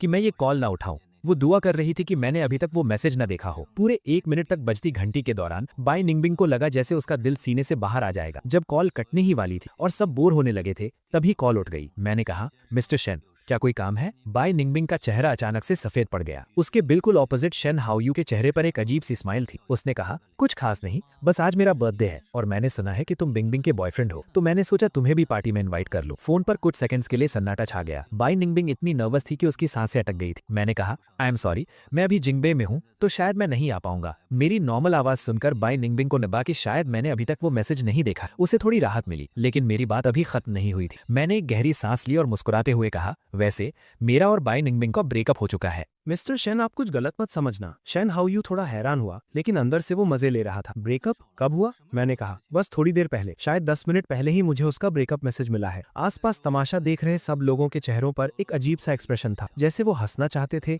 लेकिन हंस नहीं पा रहे थे। शेन हाओयू के चेहरे पर तो ये साफ दिख रहा था। उसने अपनी मुस्कान रोके हुए जानबूझकर पंगे लेने वाली उन अमीरजादियों की तरफ ठंडी नजर से देखा और धीरे से कहा, ठीक है, मैं उसे बता दूंगा। मिस्टर जियान को डिस्टर्ब करने के लिए माफी चाहता हूँ। मैंने कहा, 28वें बर्थडे की बहुत बहुत बधाई और दुआ करता हूँ कि प्यार करने वाले हमेशा साथ रहें। पता नहीं मैंने ये जानबूझकर किया या नहीं, लेकिन जब मैंने उससे विश किया तो मैंने 28 साल वाले शब्दों पर बहुत जोर दिया। मैं सबको ये बताना चाहता था कि मुझे अंदर की सारी कहानी पता है। वहाँ किसी की हिम्मत नहीं हुई कि कोई मुझसे कुछ पूछे। वो बस देखते रहे और कॉल कट हो गई। कमरे का माहौल अचानक से बर्फ जैसा ठंडा हो गया। वहाँ 5-6 मिनट तक एकदम शांति छाई रही। आखिरकार शिया रुक्सुए ने बीच बचाव की। उसने बाय निंगबिंग को एक ड्रिंक ऑफर की और बड़ी आसानी से बात को टाल दिया। बाय निंगबिंग ने अपने गिलास की आखिरी बूंद तक खत्म की, गिलास को जोर से टेबल पर पटका और अपनी फ्रेंड्स के साथ पार्टी से निकल गई। बाहर निकलने से पहले बिंगबिंग ने धुंधली सी आवाज में शिया रुक्सुए को किसी से बात करते हुए सुना, हाउ यू, क्या ये मिस्टर जियांग जिंगबे से हैं? मैंने कुछ ऐसा सुना था, क्या बात है? शिया रुक्सुए ने कहा, कुछ नहीं, जिंगबे और जियांग सर ने मुझे कुछ जाना पहचाना सा लग रहा है। शायद मैं कुछ ज्यादा ही सोच रही हूँ। पार्टी हॉल से बाहर निकलते ही सारी फ्रेंड्स उसके आसपास आ गईं। वो बाय निंगबिंग को एक दूसरे प्राइवेट रूम में ले गईं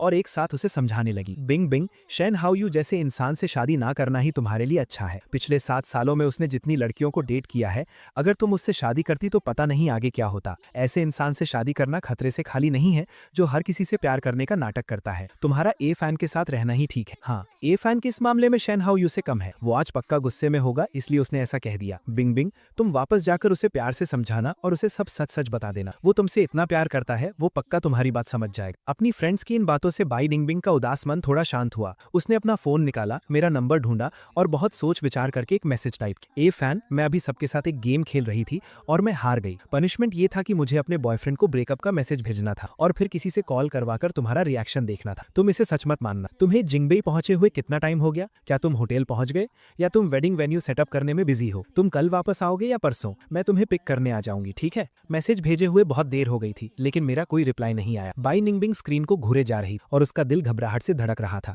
उसकी फ्रेंड्स ने एक दूसरे को देखा और उसका ध्यान भटकाने की कोशिश करने लगी। वो पक्का वेडिंग में बहुत बिजी होगा। बिंग, तुम ज्यादा मत सोचो। जब जियांग फैन फ्री होगा तो वो रिप्लाई कर देगा। अगर वो सच में बहुत नाराज हुआ तो हम कल तुम्हारे साथ जिंगबे चलेंगे और खुद जाकर उससे माफी मांग ले। जब मुझे बाय निंगबिंग का मैसेज मिला तब मैं कमरे में लियो रुयान के साथ उसकी वेडिंग ड्रेस सिलेक्ट कर रहा था। मैंने मैसेज ओपन किया। पहली लाइन पढ़ते ही मैं अपनी हंसी नहीं रोक पाया। मुझे लगा मौके पर ही इतना अच्छा बहाना बना लेना, उसका दिमाग सच में बहुत तेज चलता। लेकिन अफसोस, अब मैं उसकी किसी भी बात पर यकीन नहीं करने वाला था। मैं इमेजिन कर सकता था कि कैसे शेन हाओयू ने सबके सामने उसे रिजेक्ट कर दिया होगा और अब अपनी बेइज्जती छुपाने के लिए वो ये सब कर रही थी। उस अजीब से फोन कॉल को याद करके मुझे लगा कि पार्टी का नजारा तो सच में देखने लायक रहा होगा। इस वक्त मुझे अचानक थोड़ा अफसोस हुआ कि मैं उस नजारे को अपनी आंखों से नहीं देख देख पाया। मैंने एक गहरी सांस ली। अपने गाउन को ठीक कर रही लियो रुयान ने मेरी आवाज सुनी और अपना सिर ऊपर उठाया। क्या हुआ? क्या ये वेडिंग ड्रेस अच्छी नहीं लग रही? मैं किसी को नई ड्रेसेस लाने के लिए कह देती हूँ। मैंने कहा, नहीं, बस शादी के चक्कर में मैंने एक बहुत अच्छा तमाशा मिस कर दी। मुझे उसी बात का थोड़ा अफसोस है। तमाशा? कैसा तमाशा? क्या तुम मुझे बताना चाहोगी? मुझे अपनी नई लाइफ में इंटरेस्ट था, लेकिन मुझे पता था कि अपनी फियांसे के सामने अपनी एक्स गर्लफ्रेंड की बात करना ठीक नहीं होगा, इसलिए मैंने बात पलटने की सोची। मैंने कहा, शंघाई में मेरे कुछ दोस्तों की बर्थडे पार्टी थी और वहाँ कुछ गड़बड़ हो गई। कोई बड़ी बात नहीं, हम अपनी वेडिंग की तैयारियों पर ही फोकस करते। मुझे ज्यादा कुछ बताते हुए ना देखकर लियू रुयान ने भी और सवाल नहीं पूछा। वो लिविंग रूम से कुछ स्वीट्स ले आई।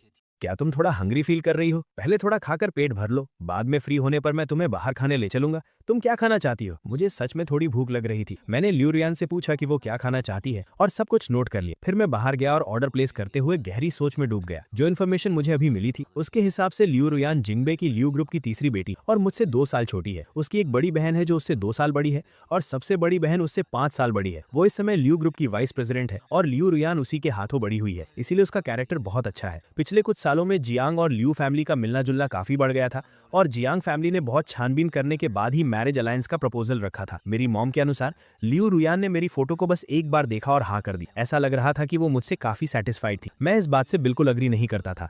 आखिरकार मैंने अपना पिछला रिलेशनशिप खत्म कर दिया था और मैं यहाँ सच में शादी करने और जियांग फैमिली के लिए कुछ करने वापस आया था। शुरू से लेकर आखिर तक मैंने इस मैरिज अलायंस को दिल पर नहीं लिया था। मेरा बस यही सोचना था कि अगर निभ गई तो ठीक, वरना डिवोर्स ले लेंगे। वो मेरी मॉम से लव एट फर्स्ट साइट जैसी बातें कर रही थी। एक पूरी दोपहर साथ बिताने के बाद भी हम दोनों अभी तक बहुत क्लोज नहीं हुए थे, लेकिन छोटी छोटी डिटेल से मैं फील कर सकता था कि मेरी ये फियांसे काफी अच्छी। उसके लुक्स के बारे में तो कुछ कहना ही नहीं, वो एकदम टॉप क्लास है और उसका नेचर अभी तक तो बहुत जेंटल और काइंड लग रहा था। वो काम भी बहुत सिस्टमैटिकली करती थी, काफी केयरफुल थी और दुनियादारी भी अच्छे से समझती थी। कुल मिलाकर अचानक मिली इस फियांसे से मैं सेटिस्फाइड था। सेटिस्फैक्शन के साथ साथ एक छोटा सा सरप्राइज भी था। ऐसा लग रहा था कि मेरे मॉम डैड की पसंद काफी अच्छी है। पूरी रात शराब पीने के बाद बाय निंगबिंग ने उठते ही सबसे पहले अपना फोन चेक किया कि मैंने उसके मैसेज का रिप्लाई किया है या नहीं। 10 घंटे से ज्यादा बीत चुके थे, लेकिन चैट बॉक्स अभी भी खाली था। बाय निंगबिंग ने अपनी आंखें जोर से मली और गुस्से में अपना फोन दीवार पर दे मारा, जिससे सब लोग अचानक जाग गए। उसकी ये हरकत देखकर सबकी नींद उड़ गई। किसी ने नहीं सोचा था कि मैं यानी जियांग फान भी ये हार्ड टू गेट वाले गेम्स खेलूंगा। उसके दोस्तों ने कहा कि टेंशन मत लो बाय निंगबिंग, हम सब तुम्हारे साथ चलकर उसे मना लाएंगे। बाकी सब भी तुरंत उसके पास आए और उसे कंफर्ट करने लगे, जिससे उसे थोड़ा बेटर फील हुआ। बार से निकलते ही वो सब सीधे एयरपोर्ट की तरफ निकल पड़े। रास्ते में बाई दूर ऊंची बिल्डिंग्स को घूरती हुई सोच में डूबी थी। उसके दिल में थोड़ा रिग्रेट था। अगर उसे पता होता कि ये बस एक झूठी उम्मीद है तो वो कल ही मेरे साथ जिंगबे जाने के लिए हाँ कर देती। ये सोचते सोचते वो और भी ज्यादा उदास होने लगी और बस खुद को तसल्ली देने की कोशिश करने लगी। उसने सोचा कि चलो अच्छा हुआ वो नहीं गई। शैन हायू की वो बातें सुनकर अब उसकी सारी उम्मीदें टूट चुकी। इन सालों में उसने कई बार हार मानने की कोशिश की, लेकिन उस 28 अप्रैल वाले प्रॉमिस की वजह से हमेशा एक उम्मीद लगाए बैठी थी। खासकर मेरे साथ रिलेशनशिप में आने के बाद वो लगभग पागल हो चुकी थी। उसे समझ नहीं आ रहा था कि वो अपने इतने लॉयल बॉयफ्रेंड यानी मुझे किस मुंह से फेस करे। अब इस डबल चॉइस का फाइनल डिसीजन लेने का टाइम आ गया था। उसने हिचकिचाते हुए अपनी फ्रेंड से पूछा, अगर आज मैं उसे मना नहीं कर पाई तो मैं मैरिज प्रपोज करने का ट्राई करूंगी। तुम लोगों को क्या लगता है? मैरिज वर्ड सुनते ही उसकी फ्रेंड्स की आंखें फटी की फटी रह गई। उन्होंने कहा, जियांग फान से शादी? तुम्हारी फैमिली बैकग्राउंड को देखते हुए तुम्हारे मॉम डैड कभी नहीं मानेंगे। वो अच्छा है, गुड लुकिंग है और उसका नेचर भी बढ़िया है, लेकिन मुझे लगता है कि बस डेटिंग तक ठीक है। सच कहूं तो वो शादी के लिए तुम्हारे लेवल का नहीं है। हालांकि सब लोग उसकी उम्मीदों पर पानी फेर रहे, लेकिन बाय निंगबिंग ने उनकी एक नहीं सुनी। वो सीट पर पीछे टिककर बैठ गई और उसके दिमाग में मेरे साथ बिताए हुए सारे पल फ्लैशबैक की तरह चलने लगे। उसके 25th बर्थडे के बाद से मैं हर कुछ महीनों में डायरेक्टली या इनडायरेक्टली शादी की बात छेड़ देता था ताकि उसका रिएक्शन जान सक। वो मेरी फीलिंग्स जानती थी। उसे पता था कि मेरी फैमिली प्रेशर डाल रही, लेकिन अपने सेल्फिश रीजंस के लिए वो हमेशा अनजान बनने की एक्टिंग करती रही। अब हम दोनों की उम्र भी कम नहीं थी और मैं उससे बेवजह प्यार करता था, इसलिए अब वो मुझे खोना नहीं चाहती। हालांकि शादी की इस राह में बहुत मुश्किलें थी, लेकिन वो ट्राई करने के लिए तैयार थी। ये सब सोचते हुए बाय निंगबिंग ने आखिरकार जिंगबे में मुझे प्रपोज करने का डिसीजन ले ही लिया। उसने अपनी असिस्टेंट को मैसेज किया कि वो उन वेडिंग रिंग्स को ऑक्शन में खरीद ले जो कुछ समय पहले इंटरनेट पर बहुत वायरल हुई। फ्लाइट में चढ़ने से ठीक पहले उसकी असिस्टेंट का रिप्लाई आया कि वो रिंग्स किसी ने 900 मिलियन के भारी प्राइस पर खरीद ली है। बाय निंगबिंग थोड़ी शॉक हो गई। बस एक वेडिंग रिंग के जोड़े के लिए इतना हाई प्राइस? बाय निंगबिंग ने बायर का नाम पूछा तो असिस्टेंट ने बस एक वर्ड में रिप्लाई किया, लियू। जिंगबे की लियू फैमिली। उस एलीट सर्कल में इस मशहूर सरनेम को याद करके बाय निंगबिंग भी थोड़ी हैरान रह गई, लेकिन उसकी लियू फैमिली की सेकंड डॉटर से थोड़ी बहुत जान पहचान थी, इसलिए उसने कॉल करके पूछ लिया। दूसरी तरफ से जवाब आया, वो वेडिंग रिंग्स मैंने खरीदी। आज मेरी छोटी बहन की शादी है तो मैंने उन्हें वेडिंग गिफ्ट के तौर पर देने के लिए वो रिंग्स ली। उसने कहा, निंगबिंग तुमने पूछने में बहुत देर कर दी। क्या इत्तेफाक है, आज लियू फैमिली की बेटी की भी शादी है। सारी अच्छी खबरें एक ही दिन कैसे आ गईं? बाय निंगबिंग की आंखों में थोड़ी हैरानी दिखी, फिर भी उसने बहुत केयरफुली और पोलाइटली उसे थैंक यू कहा। उसने कहा, मैंने कल बहुत ज्यादा पी ली थी, इसलिए मैं ऑक्शन में भाग लेना भूल गई। कोई बात नहीं, क्योंकि आपकी छोटी बहन की शादी हो रही है तो प्लीज मेरी तरफ से भी उन्हें कॉन्ग्रेचुलेशंस कह दीजिएगा। पता नहीं कौन सा लकी लड़का है जो इतना खुशकिस्मत है। जवाब मिला, मेरी बहन की शादी जांग फैमिली में हो रही है। दोनों फैमिलीज का स्टेटस बराबर है और वो दोनों एक साथ बहुत अच्छे लगते हैं। जांग फैमिली का नाम सुनते ही बाई निंगमिंग को मेरी याद आ गई। जांग फान का सरनेम भी तो जांग है। क्या वो लियू और जांग फैमिली की शादी अटेंड करने गया है? क्या जिंगबे की जांग फैमिली में मेरा कोई दोस्त या कजिन है? बाई निंगबिन के मन में ऐसे बहुत से अजीब ख्याल आने लगे। जैसे ही वो गाड़ी से उतरी, सर्दियों की ठंडी हवा का झोंका लगा और उसके सारे ख्याल गायब हो गए। उसने अपना सिर हिलाया, अपने माथे को दबाया और उन बेकार के ख्यालों को दिमाग से निकाल दिया। उसने सोचा, मैं तो बस एक ऑर्डिनरी छोटे शहर का लड़का हूँ, मेरा जांग फैमिली से क्या कनेक्शन हो सकता है? कैपिटल एयरपोर्ट पर फ्लाइट लैंड होने के बाद बाई निंगबिंग ने मुझे कॉल किया। ऐसा लग रहा था कि मेरा गुस्सा अभी तक शांत नहीं हुआ था। मेरे आसपास बहुत शोर शराबा था और मेरा एटीट्यूड भी कुछ खास अच्छा नहीं था। मैंने कहा, मेरी एक्स गर्लफ्रेंड ने मुझे स्पेशली कॉल किया है, कुछ काम है क्या? एक्स गर्लफ्रेंड वर्ड सुनते ही बाई निंगबिंग को कल की बात याद आ गई और उसका ब्लड प्रेशर हाई हो गया। लेकिन उसे पता था कि ये गुस्सा करने का टाइम नहीं, इसलिए उसने अपना गुस्सा कंट्रोल किया और पेशेंटली एक्सप्लेन करने लगी। उसने कहा, जांग फान, कल मैंने जो ब्रेकअप की बात कही थी वो बस एक मजाक था। क्या तुम मुझ पर ट्रस्ट नहीं कर सकते? मैंने जवाब दिया, मुझे कोई फर्क नहीं पड़ता कि वो कोई गेम था या नहीं, मैं बस उसी चीज पर बिलीव करता हूँ जो मैंने देखा। तुम्हें सफाई देने की कोई जरूरत नहीं, मैं अभी बहुत बिजी हूँ और मेरे पास तुमसे फालतू बातें करने का टाइम नहीं। इतना कहकर मुझे कोई परवाह नहीं थी कि उसका क्या रिएक्शन होगा। मैंने सीधा कॉल कट कर दिया। मेरे इस एटीट्यूड से बाई निंगबिंग का चेहरा गुस्से से लाल हो गया। उसकी फ्रेंड्स ने उसे समझाते हुए कहा, फोन पर मत लड़ो, बाद में मिलकर प्यार से बात करना, वो तुरंत मान जाएगा। अपनी फ्रेंड्स की बातें सुनकर बाई निंगबिंग थोड़ी शांत हुई। उसने ड्राइवर से कहा, टिंकवॉन विला चलो। जैसे ही उसने टिंकवॉन विला का नाम लिया, सबको एहसास हुआ कि कुछ गड़बड़ है। वो सब एक दूसरे को देखने लगी। क्या ये जगह जिंगबे का बहुत फेमस रिच एरिया नहीं है? वहां तो वो बड़े बड़े लोग रहते हैं जिनके सिर्फ खांसने भर से पूरे सर्कल में भूचाल आ जाता है। मेरे दोस्त की शादी का फंक्शन यहाँ हो रहा था। बाई निंगमिंग का दिल भी जोर जोर से धड़कने लगा। फ्लाइट में चढ़ने से पहले वाले वो ख्याल फिर से उसके दिमाग में आने लगे। क्या सच में ऐसा हो सकता है कि मैं जियांग फैमिली का कोई दूर का रिश्तेदार हूँ? 10:30 बज चुके थे। शादी बस शुरू ही होने वाली थी। मेहमान धीरे धीरे अपनी सीट्स पर बैठ रहे। मैं टॉप फ्लोर की बैल्कनी पर खड़ा था। इस शादी की पूरी प्लानिंग और डेकोरेशन लियू रुयान ने खुद अकेले संभाली थी और उसने बहुत मेहनत की थी। मुझे तब जाकर एहसास हुआ कि मेरी मॉम झूठ नहीं बोल रही थी, बल्कि उन्होंने तो कम ही बताया था। जियांग और लियू फैमिली की शादी थी तो नॉर्मली पूरे सर्कल की जानी मानी फैमिलीज के आने की उम्मीद थी, लेकिन ज्यादा से ज्यादा 700-800 टेबल्स ही लगनी चाहिए थी।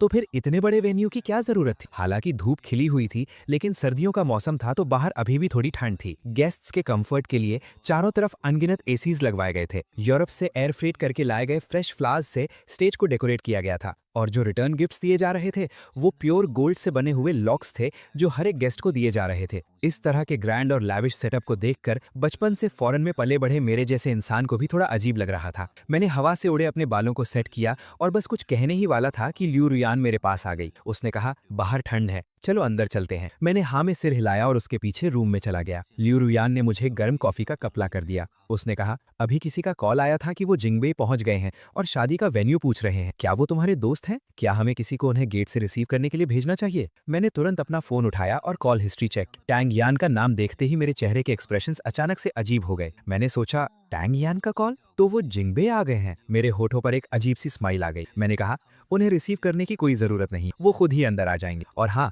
यहाँ बहुत सारे लोग आ गए हैं। मैंने देखा कि मेरे डैड पर भी बहुत से कैमरास चुपके से फोकस कर रहे हैं, तो बेहतर होगा कि हम सिक्योरिटी थोड़ी टाइट कर दें ताकि कोई प्रॉब्लम ना हो। लियू रुयान ने ज्यादा कुछ नहीं सोचा और मान गई। रूम से जाने से पहले उसने वेडिंग रिंग्स मेरे हाथ में दे दी। लियू रुयान को रूम से बाहर जाते देख मैं जो हंसी इतनी देर से रोक रहा था वो आखिरकार फूट पड़ी। बाई निंगबिंग मेरी शादी अटेंड करने आई थी। मैं इमेजिन भी नहीं कर सकता था कि जब वो मुझे स्टेज पर खड़ा देखेगी तो उसके चेहरे का रिएक्शन कितना मजेदार होगा। मैंने अपने हाथ में पकड़े रिंग बॉक्स को उठाया और उसे खोला। अंदर रखी रिंग्स को देखकर मैं थोड़ा हैरान रह गया। ये वही रिंग्स थी जो मैंने 2 महीने पहले एक मैगजीन में देखी थी और बाई निंगबिंग को भी दिखाई थी। उस वक्त मैं इमेजिन कर रहा था कि किसी दिन मैं घुटनों के बल बैठकर उसे इन्हीं रिंग्स से प्रपोज करूंगा। लेकिन कौन सोच सकता था कि बस आधे महीने बाद ही मुझे उसके और शेन हाओयू के चक्कर के बारे में पता चल जाएगा। वो शादी और रिंग्स जिसका मुझे कब से इंतजार था, अब मेरे पास वो सब कुछ था और दुल्हन का बदल जाना तो सबसे अच्छा हुआ। आज के दिन मेरे मन में उन बीते 7 सालों के लिए कोई दुख या रिग्रेट नहीं बचा था। अब मैं बस खुश था कि मैं बच गया। पूरे 11 बजे शादी सही टाइम पर शुरू। सबकी नजरों के सामने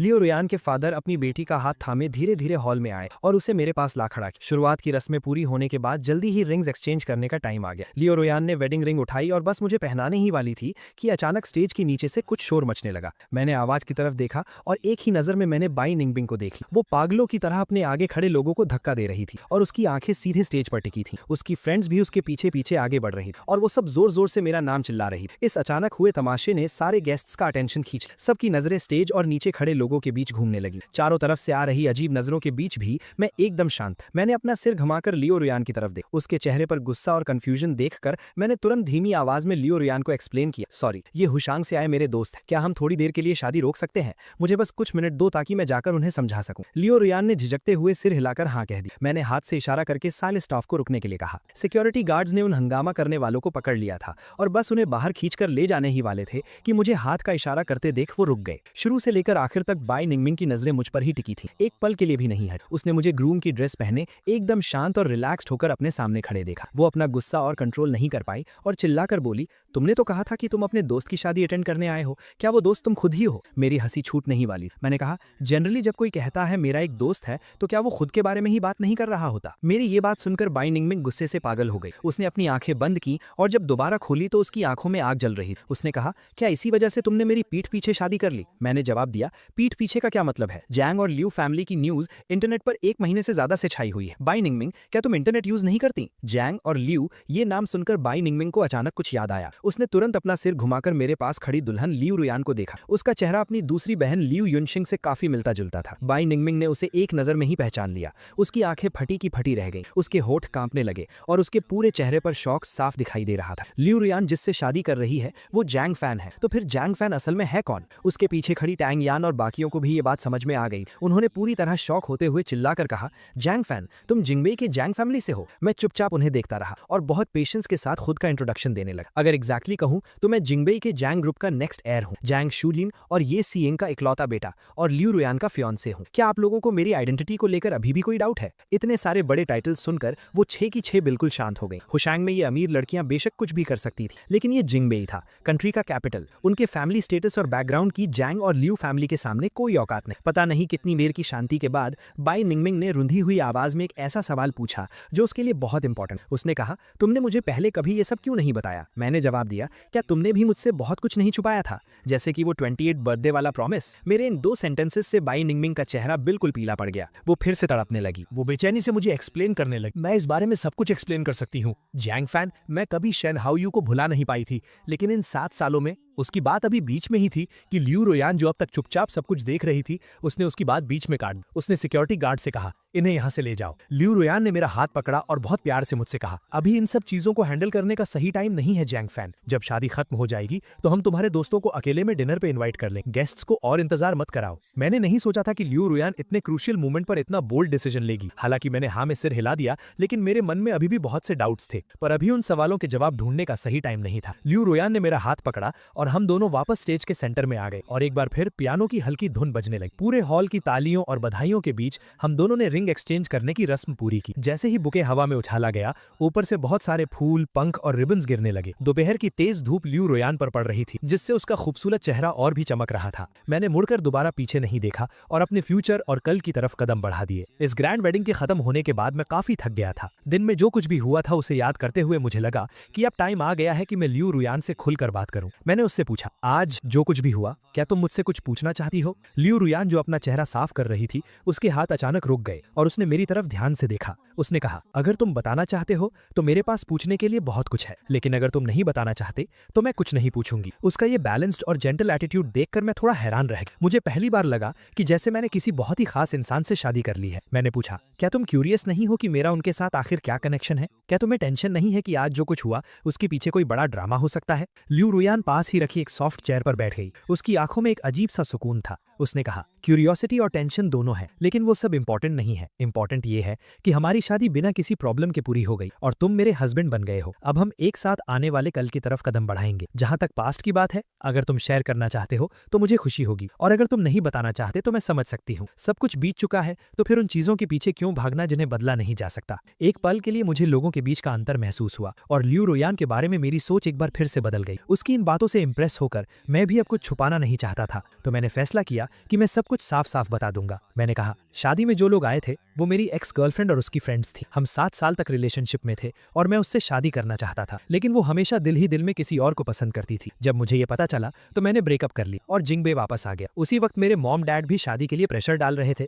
तो मैंने बस हाँ कर दी। कल ही मेरा उससे ऑफिशियली ब्रेकअप हुआ था। उसे नहीं पता था कि मैं जैंग फैमिली से हूँ, इसलिए वो शादी में आकर तमाशा करने लगी। मेरी बातें सुनते सुनते लियू रुयान के चेहरे पर एक अजीब सा एक्सप्रेशन आ गया। उसने कहा, कल ब्रेकअप हुआ और आज तुमने शादी कर ली, क्या ये थोड़ा जल्दबाजी नहीं हो गई? मैंने कहा, शायद ये थोड़ी जल्दबाजी थी, लेकिन तुम्हारी और मेरी तो सिर्फ एक बिजनेस मैरिज है। बस बाहर वालों की नजरों में हमें एक स्टेबल कपल बनकर रहना है, इतना काफी नहीं है क्या? ये बोलते हुए मेरे चेहरे पर ऐसे एक्सप्रेशंस थे जैसे मैं बिल्कुल सही बात कह रहा हूँ, जिसे देखकर लियू रोयान के चेहरे पर एक हल्की सी स्माइल आ गई। उसने पूछा, क्या तुम्हें बिल्कुल भी फिक्र नहीं थी कि तुम्हारी शादी किससे हो रही है? मैंने जवाब दिया, मुझे कुछ खास फर्क नहीं पड़ता, मैं तो बस जल्दी से जल्दी जियांग ग्रुप को इनहेरिट करना चाहता हूँ। लियो रुयान का दिल अचानक जोर से धड़का। उसने मुझे बहुत देर तक एकटक देखा और फिर धीरे से हाँ में सिर हिला दी। दूसरी तरफ बाई निंगबिंग को सिक्योरिटी गार्ड्स ने कई 100 मीटर्स तक घसीटा था। उसने अपनी पूरी लाइफ में इतनी बेइज्जती कभी फील नहीं की थी। उसकी फ्रेंड्स का हाल भी कुछ खास अच्छा नहीं था। उन सबको विला के गेट के बाहर फेंक दिया गया था। दर्जनों सिक्योरिटी गार्ड्स उन्हें वहां से भगा रहे थे। वो गुस्से में तो थीं, लेकिन कुछ बोल नहीं पा रही, और सीढ़ियों के नीचे सैकड़ों रिपोर्टर्स अपने कैमरास के साथ खड़े थे,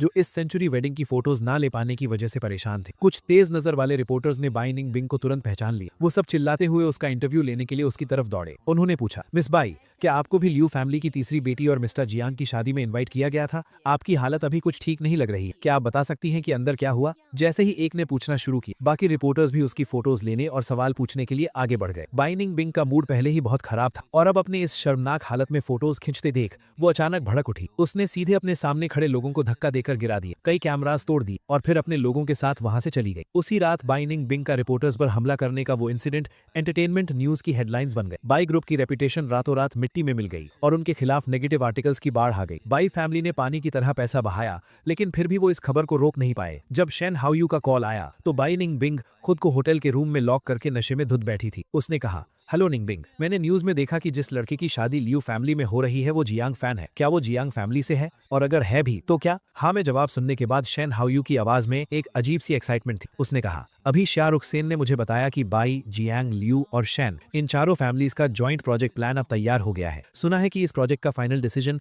जिंग बी वालों के हाथ में है। चूंकि तुमने उसके साथ इतने सालों तक रिलेशनशिप रखा है, तो क्या कोई ऐसा तरीका है जिससे हम उसकी मदद मांग सकें ताकि ये प्रोजेक्ट हमारे हाथ में आ जाए? हालांकि बाई निंगबिंग नशे में थी, लेकिन अभी भी उसमें थोड़ी अकल बची थी। उसने एक ठंडी हंसी हंसते हुए बहुत ही डेस्परेट आवाज में कहा, उससे मदद मांगू? उसने लियू रुयान से शादी कर ली है। शेन हाओयू ने कहा, तो क्या हुआ? क्या तुम दोनों 7 साल तक साथ नहीं थे? अब भले ही तुम्हारा ब्रेकअप हो गया है, फिर भी वो उन पुराने दिनों की खातिर तुम्हारी मदद जरूर करेगा। तुम बस ट्राई तो करो। शेन हाओयू ने आगे कहा, अंकल बाई ने अभी मुझे कॉल किया था और बहुत ही गुस्से में पूछ रहे थे कि तुम कहाँ हो। अगर हम ये प्रोजेक्ट हासिल कर लें तो उनका गुस्सा भी शांत हो जाएगा और वो तुमसे आज की बात को लेकर नाराज भी नहीं होंगे, है ना? उसकी ये बातें सुनकर बाई निंगबिंग का दिल थोड़ा पिघल गया, लेकिन वो कोई पक्का वादा भी नहीं कर सकती थी, इसलिए उसने बस एक गोलमोल सा जवाब दिया और कॉल कट कर दी। वो लड़खड़ाते हुए उठी और वॉशरूम जाकर अपना चेहरा धोया, जिससे उसका नशा काफी हद तक उतर गया। कुछ मिनटों बाद टैंग यान डोर नॉक करके अंदर आई और वो भी उसे उसी प्रोजेक्ट के बारे में समझाने लगी। बाई निंगबिंग सोफा पर पीछे टिक कर बैठ गई। उसकी नजरें खिड़की के बाहर टिकी थी और उसके दिमाग में बहुत कुछ चल रहा था। ये प्रोजेक्ट एक सोने की खदान की तरह था,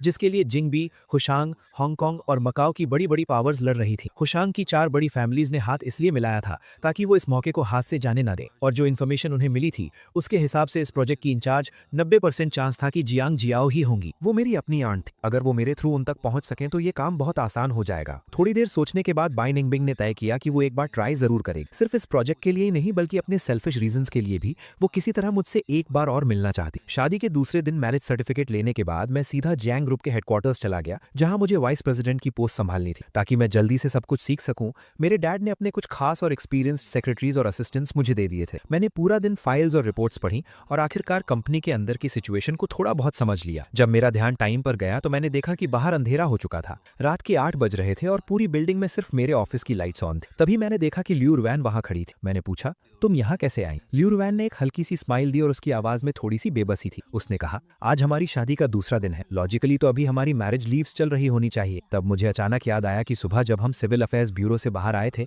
और मैंने कंपनी जाने की बात कही थी, तो लियू रुआन के चेहरे पर कैसा अजीब सा एक्सप्रेशन आया था। अब जाकर मुझे उसके उस एक्सप्रेशन का मतलब समझ आया। मैंने थोड़े एम्बैरेसमेंट के साथ एक्सप्लेन किया, मेरी पहली शादी है तो मुझे इसका कोई एक्सपीरियंस नहीं है, मैं ये सब भूल गया था। लेकिन मैरिज लीव्स और हनीमून जैसी चीजें तो नॉर्मल कपल्स के लिए होती है ना, हमारी तो सिर्फ एक बिजनेस मैरिज है, तो हमें इन सब चीजों को सेलिब्रेट करने की क्या जरूरत है? लियू रुआन की आंखों में एक पल के लिए मायूसी दिखी, जिसे देख पाना बहुत मुश्किल था, लेकिन उसने तुरंत खुद को संभाल लिया और कार की को ड्राइवर सीट का दरवाजा खोलकर अंदर बैठ गई। उसने कहा, अगर तुम बिजी हो तो सेलिब्रेट करने की जरूरत नहीं है, लेकिन आखिरकार हमारी शादी हुई है, तो क्या ये बिजी वाइस प्रेसिडेंट मेरे साथ डिनर करने के लिए हाँ कहेंगे? उसके बात करने के तरीके में थोड़ा मजाक था, जिसे सुनकर मेरे चेहरे पर भी एक स्माइल आ गई और मैं खुशी खुशी कार में बैठ गया। ये डिनर एक बहुत फेमस वेस्टर्न रेस्टोरेंट पे प्लान किया गया था। ये खाने का टाइम था और हम दोनों थोड़े लेट आए थे, इसलिए सारे प्राइवेट रूम्स फुल थे।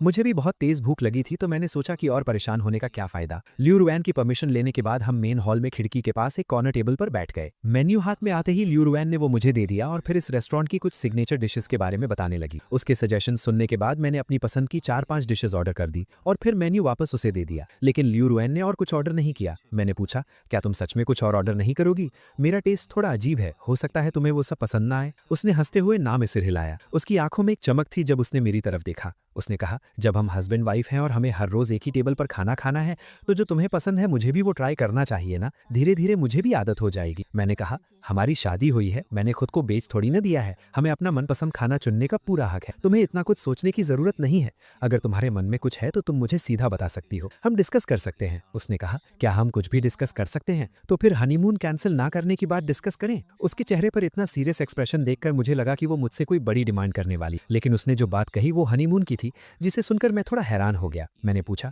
क्या तुम सच में हनीमून पर जाना चाहती हो? उसने कहा, इस शादी की तैयारियों में हम बहुत बिजी रहे हैं, तो मैं बस कुछ दिन रिलैक्स करना चाहती हूँ और दोनों फैमिलीज के बड़े भी यही चाहते हैं कि हम जल्दी से एक दूसरे के करीब आएं। मुझे लगता है कि हनीमून इसके लिए बहुत अच्छा चांस होगा। तुम्हें क्या लगता है? उसकी इतनी सिंसियर आवाज सुनकर जो बहाने मैंने सोच रखे थे वो सब मेरे गले में ही अटक गए। सच कहूं तो लियू रियान एक बहुत अच्छी वाइफ जो हर जगह मेरे डिसीजंस की रिस्पेक्ट करती थी। मेरे लिए हनीमून पर जाना या ना जाना बराबर था और मैं इस छोटी सी बात के लिए उसका दिल नहीं दुखाना चाहता था, इसलिए मैंने हाँ कह दी। मेरा पॉजिटिव आंसर सुनने के बाद लियू रियान की स्माइल और भी ब्राइट हो गई। उसने कहा, ठीक है, जब तुम अपने काम से फ्री हो जाओगे तब मैं सब कुछ अरेंज कर दूंगी। बाइनिंग बिंग ने पूरा दिन जियांग ग्रुप की बिल्डिंग के नीचे मेरा इंतजार किया था, तब जाकर उसने मुझे देखा था। वो मेरे पीछे पीछे रेस्टोरेंट तक आई थी ताकि उसे मुझसे अकेले बात करने का मौका मिल सके, लेकिन पूरी रात मैं अपनी सीट से नहीं उठा। लियू रियान के साथ हंसी मजाक करते हुए और एक दूसरे को खाना सर्व करते देखकर उसके दिल में बहुत तेज दर्द हुआ। उसकी टेबल पर खाना आए हुए 2 घंटे हो चुके थे, लेकिन उसने एक निवारा भी नहीं खाया था। उसकी नजरें सिर्फ मेरे मुस्कुराते चेहरे पर टिकी थी। बड़ी मुश्किल से जब मैं उठकर वॉशरूम की तरफ गया तो बाइनिंग बिंग भी तुरंत मेरे पीछे आ गई और हॉलवे में मुझे आवाज दी। उसने पूछा, जियांग फान, तुमने लियू रियान से शादी करने के लिए हाँ क्यों कहा? मैंने मुड़कर देखा,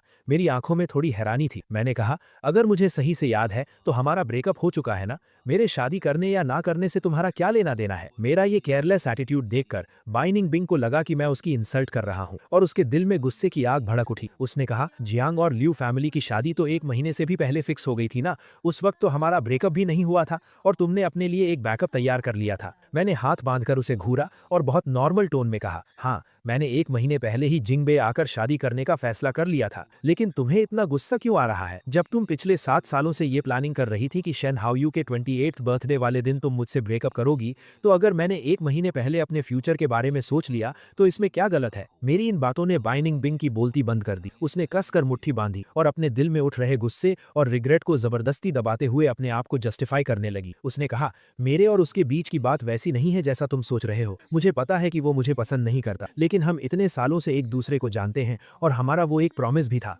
इसीलिए वो हमेशा से मेरे दिल की एक जिद बन गया था। उसने आगे कहा, मैं सच में तुम्हारे साथ एक अच्छी लाइफ बिताना चाहती थी। जिंगबे आते हुए रास्ते में मैं तुम्हें प्रपोज करने के लिए पूरी तरह तैयार थी। मैंने तो वेडिंग रिंग्स भी सिलेक्ट कर ली थी। जियांग फान, क्या तुम मुझ पर एक बार विश्वास नहीं कर सकते? मैंने जवाब दिया, जब उसने तुम्हें पूरी तरह से रिजेक्ट कर दिया तब जाकर तुम्हें मेरे जैसे बैकअप प्लान की याद आई है ना? मैंने आगे कहा, कितनी अफसोस की बात है कि मेरी शादी हो चुकी है। बाई निंगबिंग, तुम्हें जाकर शेन हाओयू को ही प्रपोज करना चाहिए, हो सकता है वो मान जाए। मेरी आवाज में साफ साफ ताना था, जिसे सुनकर बाई निंगबिंग और भी ज्यादा तड़प उठ। वो एक कदम आगे बढ़ी और मेरा हाथ पकड़ने की कोशिश की, लेकिन मैंने अपना हाथ पीछे खींच लिया। उसने कहा, मैंने उसे कभी पसंद नहीं किया। मैं बेवकूफ थी जो उसे पहले समझ नहीं पाई। उस दिन बर्थडे पार्टी के बाद मुझे समझ आया कि इन 7 सालों में मुझे तुम्हारी आदत हो गई है। मैं सच में तुमसे शादी करना चाहती थी। पहले मुझे लगता था कि भले ही वो 2 नावों में पैर रख रही है, लेकिन फिर भी उसके दिल में थोड़ी बहुत सच्चाई तो है। लेकिन अब उसकी ये बातें सुनकर मुझे घिन आ रही थी। मैंने कहा, तुम्हें नफरत है कि शेन हाओयू ने तुम्हें एक्सेप्ट नहीं किया। तुम्हें नफरत है कि उसने तुम्हें एक बैकअप प्लान की तरह यूज किया। क्या तुम्हें लगता है कि तुम सब समझती हो? तुमने शेन हाओयू का 7 साल तक इंतजार किया। तुम्हारा ये सच्चा प्यार तो पूरी दुनिया देख सकती है। तुम तो अपने इस ड्रामे से खुद को ही इमोशनल कर रही हो। लेकिन जब तुम उससे नफरत कर रही तो क्या तुमने कभी सोचा कि तुम भी तो शेन हाओयू जैसी ही हो? उसने तुम्हें हाँ नहीं कहा, तुम्हें लटका कर रखा, और फिर तुमने भी वही मेरे साथ किया।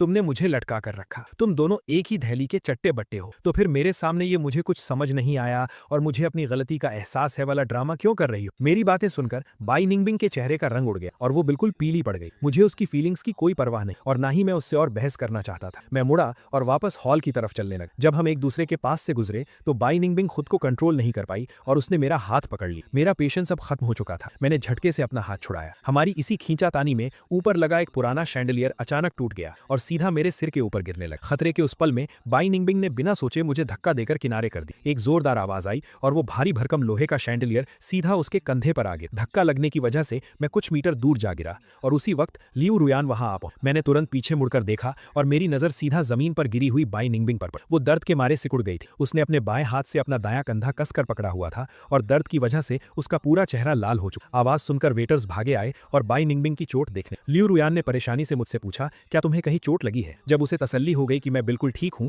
तब जाकर उसने चैन की सांस। वो मुझे सहारा देकर उस ड्रामे वाली जगह से दूर ले गए। हम दोनों को एक साथ हाथ पकड़कर जाता देख जमीन पर पड़ी बाई निंगबिंग ने अपने होंठ जोर से काट ली। वो कोई आवाज नहीं निकालना चाहती, लेकिन उसके गले से सिसकियां निकल रही। उसने पूरी तरह टूटकर अपनी आंखें बंद कर ली और उसके दिमाग में एक एक करके पुरानी यादें ताजा होने, जो सारी मेरी ही। जब उसके स्टमक में दर्द होता था तो मैं एक पल के लिए भी उसका साथ नहीं छोड़ता था। बहुत सारे डॉक्टर्स से बात करता था और हमेशा उसकी सेहत की फिक्र करता था। जब वो दीवार से टकरा जाती थी और उसके हाथ पर चोट लग जाती तो मैं तुरंत उबला हुआ अंडा लाकर उसे सहलाता था। जब रात को उसे नींद नहीं आती तो मैं अपनी नींद रोककर उसके साथ सॉफ्ट म्यूजिक सुनता था और उसके लिए सूप बनाता था। पहले जब भी बात उसकी होती थी मैं हर छोटी चीज का ध्यान रखता था और आज जब उसने मेरी जान बचाने के लिए खुद को इतनी गहरी चोट लगा ली थी तब भी मैंने कोई रिएक्शन नहीं और मैं आराम से किसी और के साथ वहां से चला गया। इस पल में आकर आखिरकार बाई निंगबिंग को यकीन हो गया कि अब मैं वो इंसान नहीं रहा जिसे वो जानती थी। अब वो मेरी जिंदगी में अकेली नहीं थी और अब मैं उससे प्यार नहीं करता था। घर पहुंचने के बाद मेरा मन धीरे धीरे शांत हुआ। मैं सोफा पर लेटकर गर्म चाय पी रहा था, लेकिन जो कुछ अभी हुआ था उसे याद करके मेरा दिल अभी भी घबरा रहा था। मैं बस लियू रुयान से कुछ कहने ही वाला था कि मैंने अपना सिर घुमाया तो देखा कि वो मेडिकल बॉक्स लेकर नीचे बैठी। मैंने पूछा, मुझे कोई चोट नहीं लगी, तुम ये मेडिकल बॉक्स क्यों लेकर आई हो? लियू रुयान ने कोई जवाब नहीं दिया, बस धीरे से मेरे एंकल की तरफ इशारा किया। मैंने उसकी नजर का पीछा किया तो देखा कि मेरे एड़ी के पास कांच के टुकड़े से थोड़ी सी छील गई है। लियू रुयान ने रुई में थोड़ा सा अल्कोहल लिया और कहा, इसमें थोड़ा दर्द हो सकता है। इतनी छोटी सी चोट पर मैं नॉर्मली कभी ध्यान नहीं देता था, इसलिए लियू रुयान को इसके लिए इतना परेशान होते देख मुझे थोड़ा अजीब लगा। मैंने कहा, ये छोटी सी चोट है, इस पर दवाई लगाने की कोई जरूरत नहीं, तुम इतनी टेंशन मत लो। मैंने ये कह तो दिया, लेकिन जैसे ही अल्कोहल मेरी चोट पर लगा मैंने दर्द से एक गहरी सांस ली। क्लीन करने के बाद लियू रुयान ने चोट पर बैंडेड लगा दी। उसने कहा, मैं अभी किसी से वाटरप्रूफ बैंडेड मंगवाती हूँ। अगले 2 दिन जब तुम नहाओगे तो ध्यान रखना कि इसे लगाकर ही नहाना ताकि चोट में पानी ना जाए। बाहर जाना हो तो बस स्लीपर्स पहन लेना। मैं बचपन से ही घर छोड़कर अपनी आंट के साथ रहा। देश वापस आने के बाद 4 साल कॉलेज और 6 साल रिलेशनशिप में मैं हमेशा बाहर अकेला ही रहा था। ये पहली बार था जब किसी ने मेरी इतनी छोटी सी चोट के लिए इतनी परवाह की। मैं हैरान तो था, लेकिन माहौल को थोड़ा हल्का करने के लिए मैंने एक छोटा सा मजाक किया। मैंने कहा, इतनी परेशानी उठाने की कोई जरूरत नहीं है, जब तक तुम्हारा वो सामान आएगा तब तक तो मेरी चोट भी ठीक हो जाएगी। लियू रुयान ने अपनी आंखें ऊपर की, मुझे ध्यान से देखा और उसके चेहरे पर एक ऐसा सीरियस एक्सप्रेशन था जो मैंने पहले कभी नहीं देखा था। उसने कहा, आज जो तुम्हें ये चोट लगी है ये मेरी गलती की वजह से है। मैं इस बात से मुकर नहीं सकती। चोट चाहे छोटी हो, दर्द तो होता है। मैं नहीं चाहती कि इतने बड़े हादसे के बाद तुम्हें जरा भी तकलीफ हो, इसलिए मैं थोड़ा ज्यादा बोल रही हूं, लेकिन थोड़ा ध्यान रखने में कोई बुराई तो नहीं है ना। एक बार मेरी बात मान लो जियांग फैन। पता नहीं उसकी आवाज में इतनी सच्चाई थी या फिर उसकी आंखों में जो पछतावा था उसकी वजह से मेरा दिल जोर जोर से धड़कने लगा। मैं उसकी आंखों में सीधा नहीं देख पाया तो मैंने अपनी नजरें नीची कर ली और धीरे से हाँ में सिर हिला दी। लियू रुयान के मेडिकल बॉक्स लेके जाने के बाद मुझे टैंग यान का कॉल आया। उसने कहा, जियांग फैन, क्या तुम इतने पत्थर दिल हो? निंगबिंग ने तुम्हारी जान बचाने के लिए इतनी गहरी चोट खाई है और तुम उसे देखने तक नहीं आए। उसकी इस फालतू की बात को सुनकर मैं नहीं चाहता था कि वो मुझ पर कोई झूठा इल्जाम लगे। मैंने हंसते हुए कहा, अगर वो मुझे बार बार पकड़कर तंग नहीं करती तो वो शैंडलियर मेरे सिर के ऊपर गिरता ही नहीं। उसकी चोट उसकी अपनी गलती का नतीजा। क्या तुम इसका इल्जाम भी मेरे सिर मढ़ रही हो? टैंग यान ने कहा, बात चाहे जो भी हो, लेकिन उसने जानलेवा मौके पर तुम्हें धक्का देकर बचाया ना। क्या तुम सच में अपने पुराने रिश्ते की जरा भी कदर नहीं करते? मुझे उसके इस बेशर्मी और बातों को घुमाने के टैलेंट पर सच में हैरानी हो। मेरा उसके साथ और बहस करने का कोई मन नहीं। अचानक मेरी नजर मेरे पैर पर लगे बैंडेड पर पड़ी तो मैंने एक झूठ बोल दिया। मैंने कहा, मैं सच में देखने आना चाहता था, लेकिन मेरे पैर में चोट लग गई है और मैं घर से बाहर नहीं निकल सकता। फोन पर 10 सेकंड्स तक शांति रही। फिर उसने अपना गला साफ किया और उसकी टोन थोड़ी नर्म हो गई। उसने कहा, अगर तुम नहीं आ सकते तो कोई बात नहीं, लेकिन तुम्हें यह एहसान तो चुकाना ही पड़े। एक काम करो, मैंने सुना है कि 1 महीने बाद युनदाओ प्रोजेक्ट का अप्रूवल डिनर है। तुम अपने सेक्रेटरी से कहकर कुछ इन्विटेशन कार्ड्स भिजवा दो, फिर हम हिसाब बराबर कर लेंगे। तो ये थी उनकी पूरी प्लानिंग। मैं अपनी हंसी रोक नहीं पाया और मैंने बस यूं ही हाँ कह दिया। कॉल कट करने के बाद मैंने अपनी आंट को कुछ मैसेजेस भेजे और इस प्रोजेक्ट की पूरी डिटेल्स पूछी। फिर मैंने उनसे कहा कि वो कल मुझे कुछ इन्विटेशन कार्ड्स भिजवा दें। अगले कुछ दिनों तक मैं जहां भी जाता, लियू रुयान मेरे पीछे पीछे आती। शुरू में मैं उसे कहता था कि वो जाकर अपने काम करे, लेकिन हर बार वो मुझे मैरिज लीव का बहाना देकर चुप करा देती। धीरे धीरे मुझे एहसास हुआ कि जब लियू रुयान मेरे साथ होती थी तो काम में चाहे कोई भी प्रॉब्लम आए, वो हमेशा मुझे सही एडवाइस देती। मुझे उसकी आदत होने लगी और हर वक्त साथ रहने की वजह से हम दोनों बहुत जल्दी एक दूसरे के काफी क्लोज आ गए। आधी रात को जब मैं ओवर टाइम करता था तो लियू रुयान अपना लैपटॉप लेकर मेरे पास बैठ जाती और चुपचाप अपना काम करती रहती। कभी कभी जब उसे बाहर जाना होता था तो वो सबसे पहले मुझे बताकर जाती और जब भी हम फ्री होते थे तो वो मुझे डेट्स पर ले जाती और मुझे बहुत सी नई और मजेदार जगहें दिखाती थी। आधे महीने बाद स्प्रिंग फेस्टिवल के मौके पर जियांग और लियू फैमिली ने एक साथ मिलकर नया साल सेलिब्रेट करने का प्लान बनाया। दोनों फैमिलीज के दर्जनों लोग एक साथ बैठे हंसी मजाक कर रहे थे और बातों बातों में सबका ध्यान हम दोनों न्यूली मैरिड कपल पर ही था। मेरी मॉम बहुत प्यार से अपने पास बैठे मुझे और लियू रुयान को देख रही थी। वो भावुक होते हुए बोली, जियांग का ये जिद्दी नेचर बिल्कुल उसकी आंट पर गया है। ग्रेजुएशन के बाद मैंने उसे जिंगबे वापस आने को कहा, लेकिन वो नहीं माना। वो बाहर अकेले ही स्ट्रगल करना चाहता था। मैं भी उसके आगे हार मान। रुयान, अगर वो कोई गलती करे तो प्लीज थोड़ा बर्दाश्त कर लेना। इतने सारे लोगों के सामने अपनी मॉम को अपनी बुराई करते देख मुझे थोड़ा बुरा लगा। मैं बस अपने डिफेंस में कुछ कहने ही वाला था कि लियू रुयान ने एक छिला हुआ ऑरेंज मेरे हाथ में रख दिया। उसने मुस्कुराते हुए कहा, मॉम आप बहुत ज्यादा बोल रही हैं। जियांग जिद्दी कहाँ है? मुझे लगता है कि वो बहुत इंडिपेंडेंट है और उसके अपने स्ट्रॉन्ग ओपिनियंस हैं। फ्यूचर में अपनी आंट के साथ मिलकर वो जरूर जियांग फैमिली की जिम्मेदारी अच्छे से संभाल लेगा। बल्कि मुझे तो उससे बहुत कुछ सीखना है ताकि मैं भी उसके साथ कदम से कदम मिलाकर चल सकूं। उसके इतना कहते ही लियू फैमिली के लोग भी मेरी तारीफ करने लगे। ये सुनकर मेरी मॉम इतनी खुश हुई कि उनकी खुशी छुपाई नहीं छुप रही थी। उनकी आवाज में बहुत प्यार था। उन्होंने कहा, जब तक तुम दोनों खुश हो हम बड़े भी खुश हैं और अगर तुम हमें जल्दी से एक पोता दे दो तो हम और भी ज्यादा खुश हो जाएंगे। बाकी के बड़ों ने भी ये सुनकर हमें चढ़ाना शुरू कर दिया, जिससे मेरा चेहरा और कान शर्म से बिल्कुल लाल हो गए। लियू रुयान में मेरे चेहरे का ये रिएक्शन देखा तो उसने तुरंत कोई बहाना बनाया और मुझे खींचकर गार्डन में ले गई। सर्दियों की ठंडी हवा लगने के बाद मेरे चेहरे का रंग धीरे धीरे नॉर्मल हुआ। लियू रुयान के होठों पर एक हल्की सी मुस्कान आई और उसने खुद ही टॉपिक चेंज कर दिया। उसने पूछा, कल जो डिनर पार्टी है क्या तुम भी वहां जा रहे हो? मैंने कहा, हाँ जाऊंगा। बाई निंगबिंग का इन्विटेशन कार्ड मैंने ही भेजा था तो मुझे उस पर नजर रखनी होगी और देखना होगा कि आखिर वो क्या प्लान कर रही। उसने पूछा, क्या कोई एक्स्ट्रा इन्विटेशन कार्ड है? मुझे भी एक दे दो। ये सुनकर मैंने हैरानी से अपना सिर उठाया और उसकी तरफ देखा। मैंने कहा, ये प्रोजेक्ट तो ठीक है, लेकिन क्या तुम और तुम्हारी बड़ी बहन आजकल युआन चुअन के काम में बिजी नहीं हो? इतने इंपॉर्टेंट टाइम पर तुम यहाँ डिटेल्स निकालने के बारे में सोच रही हो? वो जानती थी कि मैं मजाक कर रहा था तो उसने अपनी आंखें झपकाते हुए जवाब दिया। उसने कहा, ऑफ कोर्स मुझे इस प्रोजेक्ट में कोई इंटरेस्ट नहीं है, बस हॉलीडेज में करने को कुछ खास नहीं है तो मैंने सोचा कि तुम्हारे साथ चलकर थोड़ा घूम लूंगी। मैं समझ गया और मैंने हाँ में सिर हिलाया। मुझे याद आया कि मेरे पास सिर्फ एक ही इन्विटेशन कार्ड बचा था तो मैं उसका हाथ पकड़कर नीचे अपनी आंट के पास गया। प्रोजेक्ट का डिनर जिंगबे के सबसे बड़े होटल में रखा गया था। शाम के 7 बजे प्रोजेक्ट हेड धीरे धीरे स्टेज पर आए और उन्होंने ऑफिशियली डिनर शुरू होने की अनाउंसमेंट की। जियांग फैमिली की कार ट्रैफिक की वजह से आधा घंटा लेट पहुंची। जैसे ही हमने दरवाजा खोला तो जो लोग मौके का इंतजार कर रहे थे उन्होंने तुरंत मेरी आंट को घेर लिया। इतने सारे लोगों को देखकर मैं इस भीड़ में नहीं फंसना चाहता था। मैंने लियू रुयान का हाथ पकड़ा और चुपचाप भीड़ से बचकर अंदर चला गया। हम दोनों वैसे भी इस प्रोजेक्ट के लिए नहीं आए थे तो हम बस आराम से हॉल में टहल रहे थे और अच्छा खाना और रेड वाइन एंजॉय कर रहे थे। सेकंड फ्लोर पर खड़ी बाई निंगबिंग के हाथ में शैंपेन का ग्लास था और वो रेलिंग के सहारे खड़ी थी। उसने मुझे एक ही नजर में देख लिया। मैं लियू रुयान के कान में कुछ फुसफुसा रहा था। इस 1 महीने में उसने बहुत कुछ सोचा था और अब उसने मुझसे पूरी तरह उम्मीद छोड़ दी थी। मैं जियांग फैमिली से था और मेरी शादी लियू रुयान से हुई थी। इन दोनों फैमिलीज में से कोई भी ऐसी नहीं थी जिससे पंगा लिया जा सके। इसलिए वो खुद को हमेशा समझाती रहती थी कि पुरानी बातों को भूल जाए और रियलिटी को एक्सेप्ट करे। लेकिन इतना सब सोचने के बाद भी हम दोनों को एक साथ इतना क्लोज देखकर उसके दिल में अभी भी गुस्सा और जलन थी और उसका चेहरा तुरंत लाल हो गया। उसके पास खड़े शेन हाओयू ने भी उसकी नजर का पीछा करते हुए मुझे देखा तो उसकी आंखें चमक उठी। वो शाहरुखे का हाथ पकड़कर नीचे की तरफ जाने लगा और टैंग यान ने भी बाई निंगबिंग का हाथ पकड़ा और उसके पीछे चल पड़ी। चारों भीड़ को चीरते हुए मेरे पास पास आ गए। उन्होंने कहा, मिस लियू, बहुत दिनों बाद मिले, सुना है आपकी कुछ दिन पहले ही शादी हुई है, हैप्पी वेडिंग। ल्यूरियन ने कहा, थैंक यू। जैसे ही ये लफ्ज निकले माहौल फिर से अजीब हो गया। शिया रुक्शे को समझ नहीं आया कि आगे क्या बोले, तो उसने शेन हाओयू को इशारा किया। शेन हाओयू तुरंत आगे आया और मेरी तरफ हाथ हिलाते हुए बोला, जियांगफान भाई, मुझे याद हो, हम 2 महीने पहले मिले थे। मैंने कहा, मिस्टर शेन, बहुत दिनों बाद मिले। मेरी आवाज सुनकर बाई निंगबिंग ने अपना सिर ऊपर उठाया और ठीक उसी वक्त मैंने अपनी ठंडी नजरों से उसे देखा। उसने कहा, जियांगफिफ, बहुत दिनों बाद मिले। मैंने सुना था कि उस दिन तुम्हें चोट लग गई थी,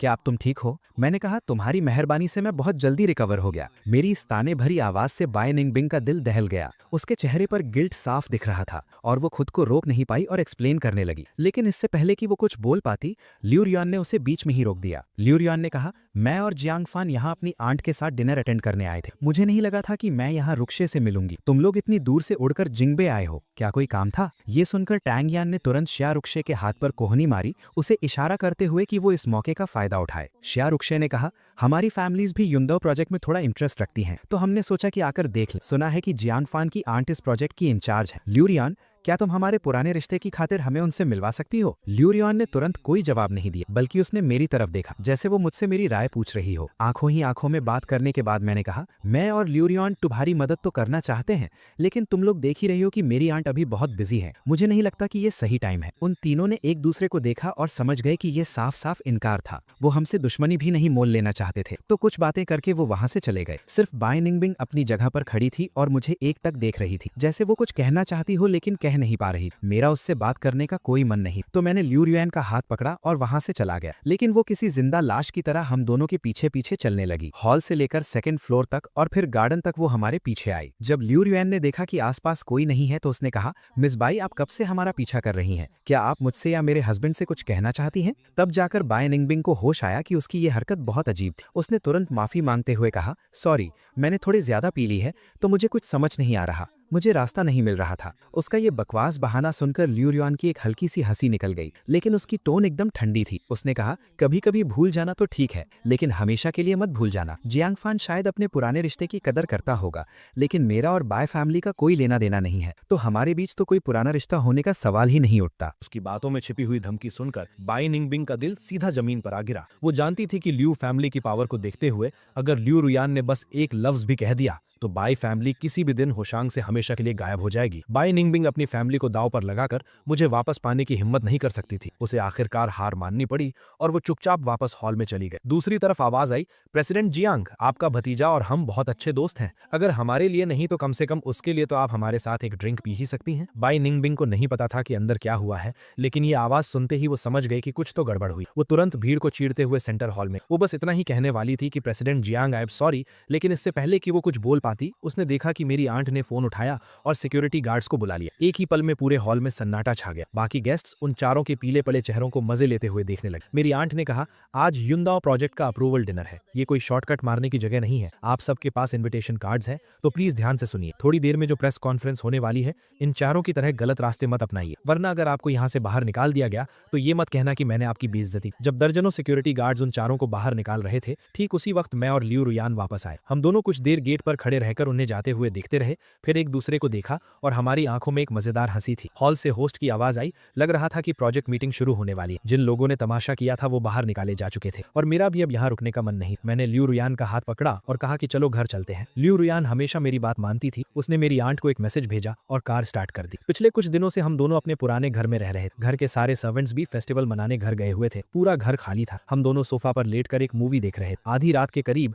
मुझे अचानक स्वीट डम्पलिंग्स खाने का मन हुआ। फेस्टिवल का दिन था और रात भी बहुत हो चुकी। आसपास की सारी शॉप्स और डिलीवरी सर्विसेज बंद थी। मैंने अपने फोन पर डिलीवरी नॉट अवेलेबल पढ़ा और एक गहरी सांस छोड़ी। मेरे चेहरे पर उदासी देखकर ल्यू रुयान के चेहरे पर एक प्यारी सी स्माइल आ गई। वो उठी और किचन में गई। उसने कैबिनेट से ग्लूटेनस राइस फ्लावर का एक पैकेट निकाला। उसे ये करते देख मैं क्यूरियोसिटी के साथ उसके पास गया और मेरी आंखों में हैरानी थी। मैंने पूछा, क्या तुम्हें स्वीट डम्पलिंग्स बनाने आते हैं? मुझे राइस फ्लावर के साथ खेलता देख ल्यू रुयान समझ गई कि मैं भी ट्राई करना चाहता हूँ, तो उसने 2 एप्रन्स निकाले और एक मुझे पहना दिया। उसने कहा, मुझे आते नहीं है, लेकिन कोई ट्यूटोरियल देखकर सीख ले, आसान ही होगा। मुझे लगा कि वो बिल्कुल सही कह रही है। मैंने तुरंत अपना फोन निकाला और हम दोनों ने ट्यूटोरियल देखते हुए 1 घंटे से ज्यादा मेहनत की। तब जाकर हम मुश्किल से कुछ छोटे बड़े और अजीब अजीब शेप्स के डंपलिंग्स बना पाए। पानी उबलने के बाद मैं डंपलिंग्स पानी में डालने ही वाला था, लेकिन ल्यू रुयान डाल गई कि कहीं मुझे गर्म पानी की छींटे न लगे। उसने तुरंत मेरे हाथ से प्लेट ले ली और मुझे 2 बोल्स ला। घर में स्वीट वाइन नहीं थी, तो उसने थोड़े टेस्ट के लिए उसमें थोड़ी ब्राउन शुगर डाल। जब वो दोनों बोल्स लेकर बाहर आई तो रात के 12 बज। मैंने चम्मच से अपने बोल का सबसे बड़ा डंपलिंग उठाया और ल्यू रियान के सामने थोड़ा शो ऑफ करने लगा। मैंने कहा,